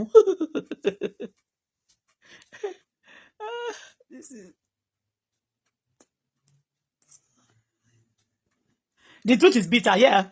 Don't mind Iyabo. Those are let me if I even leave those people, those queen of Oloshi wọ̀nyẹn tó máa pẹ̀lẹ́ queen mélòó nínú àwọn tó lòun queen mother àwọn queen ẹ̀yẹ mélòó nínú wọn ló ti lọ sí palace mélòó ló lọ sí palace ọba tó kéré jù kan nílẹ̀ Yorùbá gan kò lè fẹ́ wọn mélòó ló lọ sí palace nínú wọn.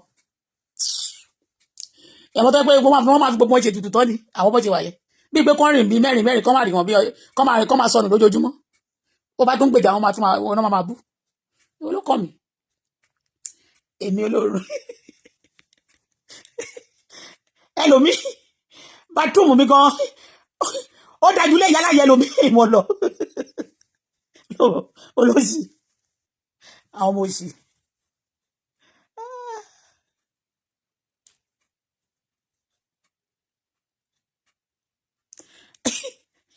olóṣì wá sí kí ló dé tí wá sí ìdá ẹnu ìgbà tó jẹ́ pé June 12 ni ẹ́ wá sí máa dà ẹnu ìgbà tó jẹ́ pé June 12 lára June 12 lẹ́ ló wà náà wọ́n máa dà ẹnu ni mẹ́rin èmi ò ń ṣe lẹ́yìn sí lára June 12 pàtó ìgbà kò tí election nígbà June 12 so báwo ni wọ́n lè débi nu tàbí ló báwo àwọn ń dà wọ́n nù ni ìta ló fẹ́ jẹjẹ kújẹ wọ́n yí dẹ̀tí.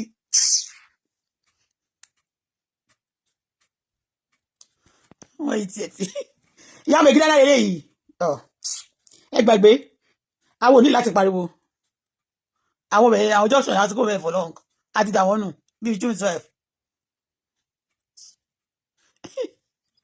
bí iṣẹ́ tí bí mẹ́rin oh God má jẹ́ kí n wá fáwọn ọmọ yẹn o ẹnìkan ní ó ní ọmọ méjì bàbá méjì àwọn ọmọ wọn yẹn nínú wọn mélòó lójó Òjó a lè lọ ṣe DNA test òun ni Ìyábọ̀ Òjó náà ṣe ń support pé anybody gbọ́dọ̀ ṣe DNA test kò fẹ́ kó ṣe DNA test tí Òjó yẹ gọgọ Òjó tó pèrè ní Òjó tó jẹ́ bàbá àwọn ọmọ yẹn ẹni kó lọ ṣe DNA test bóyá àwọn méjèèjì yẹn bóyá máa jẹ́ tiẹ̀ kí ló máa fà ń gbà ìtọ́lọ́ purọ́ mọ́ máa yẹ tó gbé máa yẹ wá jáde àgbèrè ló ṣe wọ́n kọ́ máa gbèrè ní àtọ́jọ́ alẹ́ ọjọ́ tán alẹ́ ariwo gangan ni wọ́n ti mọ̀ pé Ìyábọ̀ Òjó ṣàgbèrè ní Òjó ti bẹ̀rẹ̀ sí bínú ẹ lọ bẹ̀ lọ́wọ́ Òjó má yẹn ní sùúrù gan àgbèrè pọ̀ lára Ìyábọ̀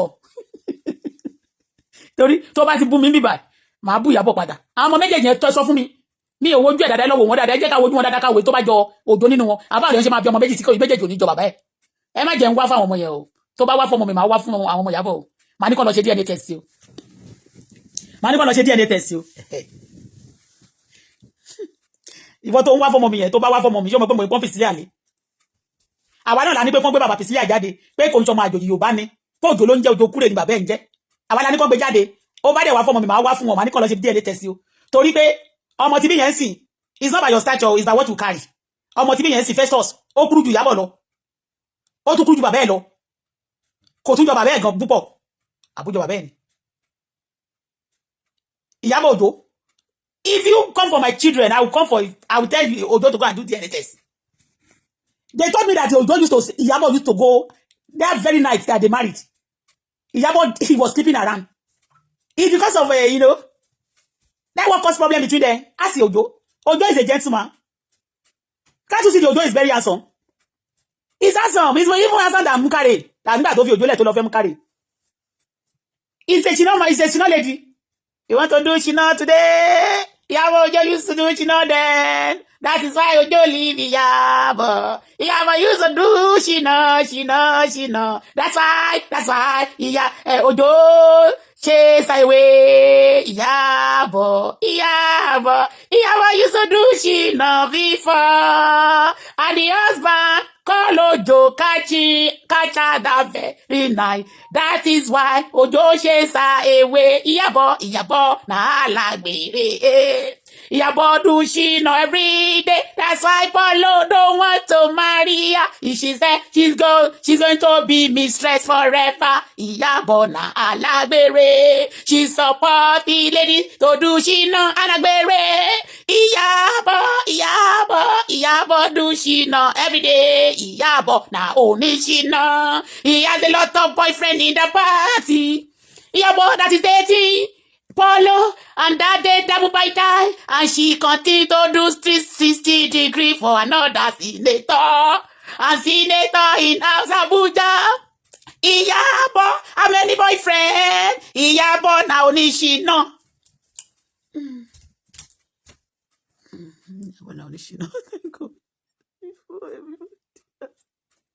Only thank God everybody has the pass. So if I tell Iyabo, okay, now you are telling me that Iyabo, because you are telling me, because the man just managed to collect the 2 children from Iyabo. If he has that Ojo, well, if Ojo open his mouth like this, Iyabo will run 440 on this social media. Iyabo na Onishina original. You are coming for my child. Go and do the DNA of those children. You know that's why she's also supporting me not to do DNA. DNA is a taboo to opinion of Iyabo.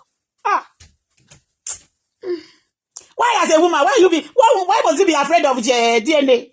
Why when you are coaching somebody, you cannot tell the person to go and do DNA? We are just telling Iyabo now because all the godmother of Iyabo self on social media, they are not people. Epe Buruku no truth like this. Every poverty in their hands. Let me be going for now. Happy married life, oh. Priscilla.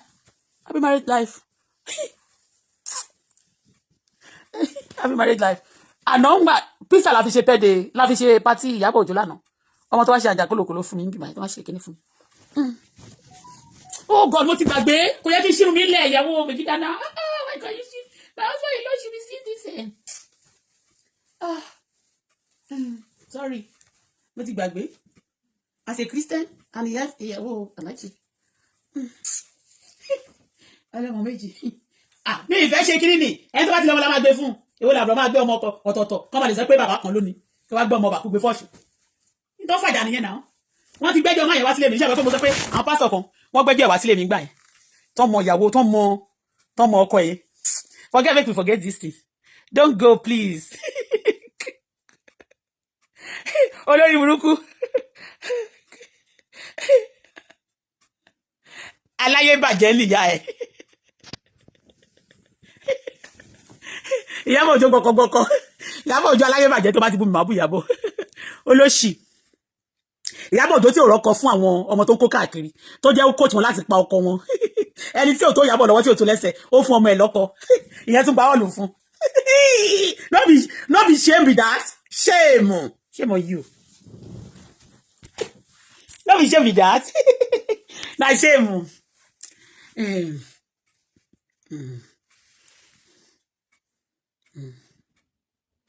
Àgbèrè ló jẹ́ kí Òjó lé Iyabo jáde nígbà yẹn.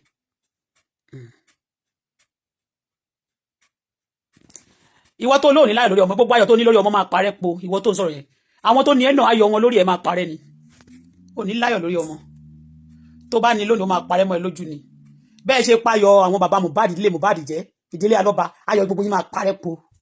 Ẹ kó sì lọ. Bẹ́ẹ̀ ṣe báyọ̀ bàbá Mohbad àwọn alọ́ba jẹ́ nílé wọn. Ayọ̀ gbogbo yín tẹ lọ́wọ́ ní kú Mohbad ayọ̀ yín máa parẹ́ po tó bá dùn mí lónìí ó máa kọ fún yín lọ́la.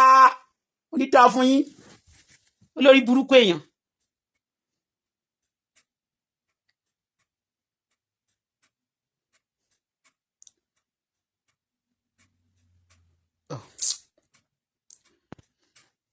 Ó ní no fine.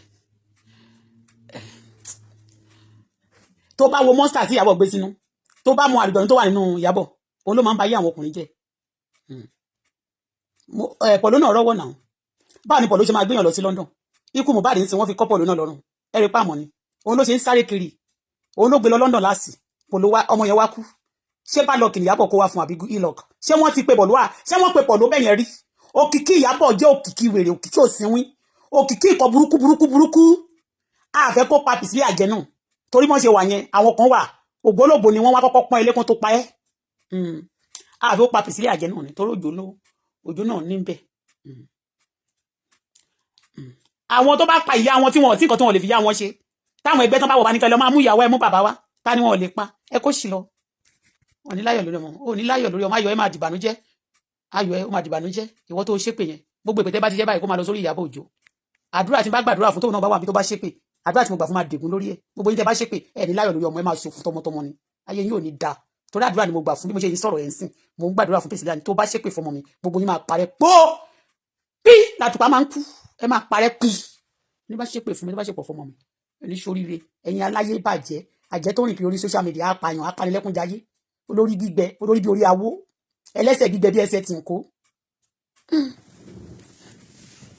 inú fa ìkẹ́ ìyá ìfá ìtòyè ní orí síkè ní orí ni ọmọ yẹ rẹ̀ kẹ́ orí àgbẹ̀ àwọn ọmọ tó bá yọ ọdún tó yọ àyà ló máa ń wá káàkiri láti ṣètò nǹkan ó ti gbẹ tán àwọn ayé ò dé egungun mọ́ àwọn ayé ẹni báyìí ń do egungun sìn ó kàn fẹ́ máa fi kíní ẹ̀ ṣòfò ni egungun bá lọ gún ẹ lókó pẹ́rẹ́ wàá kàn lọ ní sífílìsì ni kéèyàn máa wé wọn kiri ẹ má bínú ẹ̀yin tẹ́ bá gbé ẹ̀fẹ̀ tù làwà báyìí ẹ̀yin ìmọ̀ yẹ́ máa rí pé fẹ́ bú èmi ẹ̀ lè bú èmi ẹ̀yin báwo ìyá yín ìyá láyà yín ìyá yín tó jẹ́ pé lóòrùn ni tí ò bá tó bò kò lè jẹun tí ò bá kọ́ àwọn ọlọ́mọ lọ ṣe tráfíkì kó máa fi ṣàṣẹ́wó ayé yín ò lè bẹ́ńṣọ́ ẹ̀yin báwo ni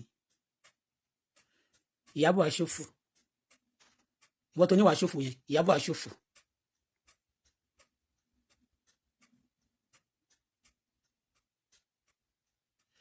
àdàbí gbogbo àwọn tó ń wá yẹn tí ìbá ṣe kún ìní wọn sọ pé tí ìbá ṣe Ìyábọ̀ náà ń gbèjà àdàbí tí ìbá ṣe Ìyábọ̀ ló kó wọn jọ tó máa bẹ́ kí tó máa náà ṣépè fún wọn ẹni bá ṣépè fún mi nítorí àbí tó ṣépè fún ọmọ mi nítorí Ìyábọ̀ àbí tó ṣépè fún mi àbí tó ṣépè fún ọmọ mi nítorí Ìyábọ̀ tẹ́mi ṣe gbàdá fọmọ Ìyábọ̀ gbogbo yín máa parẹ́ tọmọtọmọ ni tẹ́ ẹ bá ti bẹ̀ máa parẹ́ pẹ̀lú àwọn tó níyìn ni ẹ ṣí eré ni tálẹ́ rí pé máa ń sí ayé yín ò ní dáa kò sì lọ jọ̀wọ́ dey cry for up and down ṣé òun ò cry fún mi ì cry nítorí Wàsíù cry kì ṣé mi wà náà àwọn tó máa ń cry nítorí ọkùnrin ni àwọn ló ń cry nítorí àwọn díìgì àwọn bọ̀dá Kogi kí ló fẹ́ kàn wá pẹ̀lú owó kí ló kàn wá pẹ̀lú òṣì ni.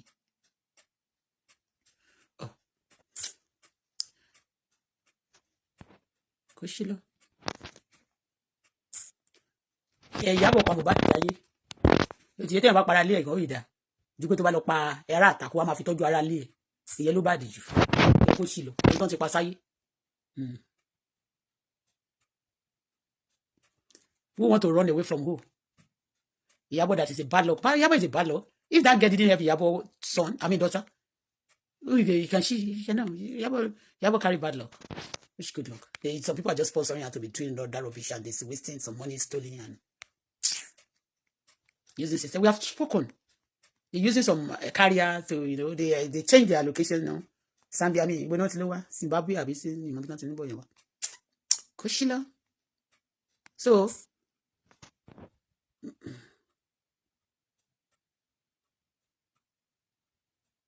okay, I want people to drag her. All of you praising her too, you are for her. You are almost share a fornication. Somebody said, what is Agbere?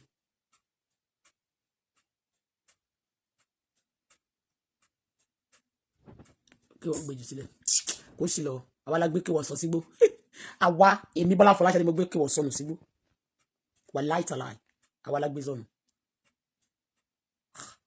Ọlọ́run ló ní mi ìfìdí lè ṣá.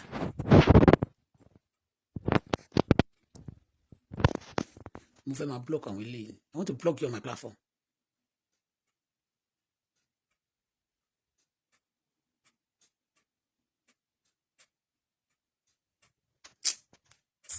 Kí sí lọ èèyàn mú ṣì èèyàn máa láṣẹ́wó èèyàn máa tó fi ṣe runs láàrin náà máa pa sọnù.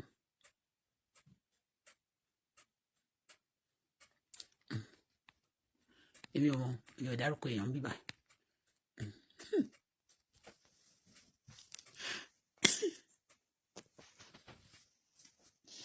Ẹnìkan lòun ò ní láì lórí ọmọ nígbà tí ẹnìkan bá yẹ lòmí jẹ tó lọ ra pósí ọmọ ọjọ́ yẹn ṣé wọ́n lè ṣerú ẹ̀ fún ní burúkú. Wọ́n ní wọ́n jẹ́ lọ́sìn tábà rẹ̀ láṣẹ ẹ̀yin náà mo ti mọ̀ pé ọ̀tá ẹ̀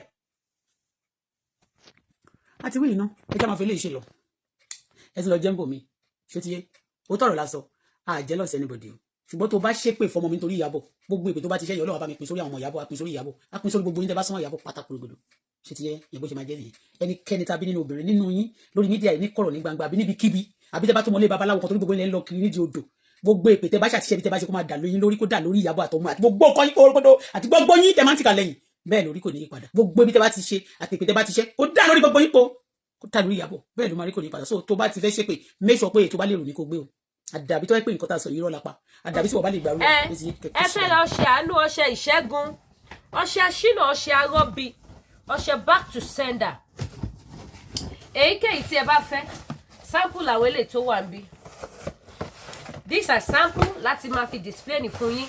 Àbí lọ́fíndà, àbí ọṣẹ. Ṣé ọṣẹ ìṣẹ́gun lẹ fẹ́ àbọ̀ṣẹ arọ́bì? Àbọ̀ṣẹ aṣínà àbí ọṣẹ àgbélépọ̀tà? Àbí ọṣẹ àṣeyọrí? Àbí ọṣẹ àánú, ọṣẹ ajé? Àìkú ajé ìṣẹ́gun, ọjọ́rú ọjọ́bọ̀, ẹtì àbámẹ́ta. Ṣọ́ṣẹ ajé lẹ fẹ́ àbí wo lẹ fẹ́ àbọ̀ṣẹ ìṣẹ́gun? Àbí òróró àánú, òróró ìṣẹ́gun? Gbogbo ẹ̀ pátápátá ló wà lọ́dọ̀ Lady K Ìfẹ́ Olúwaṣọ.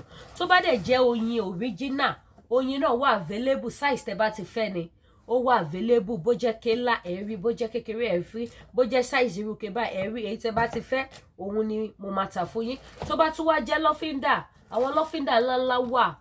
Mo dẹ̀ dúpẹ́ lọ́wọ́ gbogbo ẹ̀yin tẹ́ ń patronize mi, both ẹ̀yin tẹ́ ń patronize fún spiritual ní agbára títí Ọlọ́run, àdúrà gbogbo wa gbà. Bá ti fẹ́ kó rí bẹ́ẹ̀ ló máa rí ní orúkọ Jésù Kristi ti Nazareti.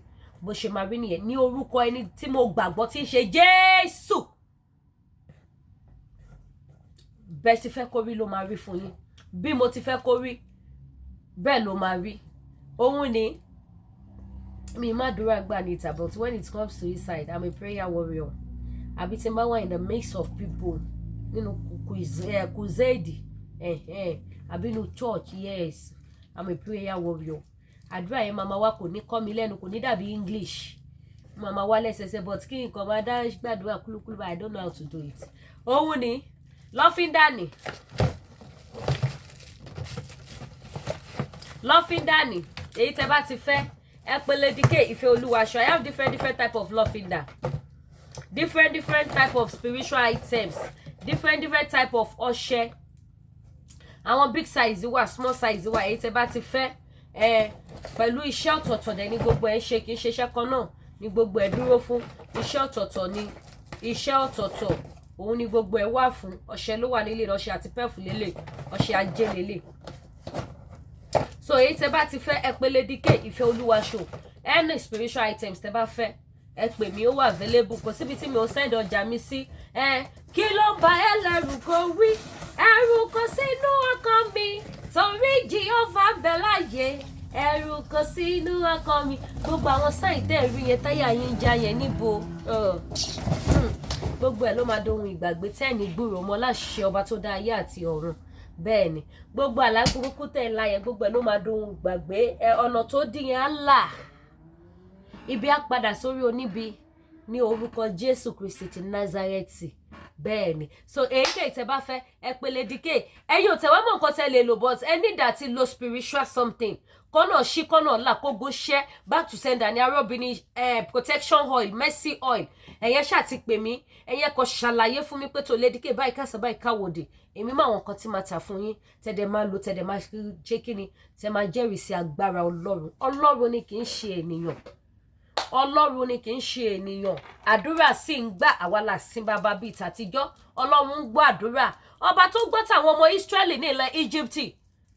Ṣé gbọ́ pé èèyàn kan ló lọ ṣe iṣẹ́ yẹn ni? Ọlọ́run ló ṣe é. Ó gbọ́ tàwọn ọmọ Ísírẹ́lì ní ilẹ̀ Egypt. Òkun pínyà.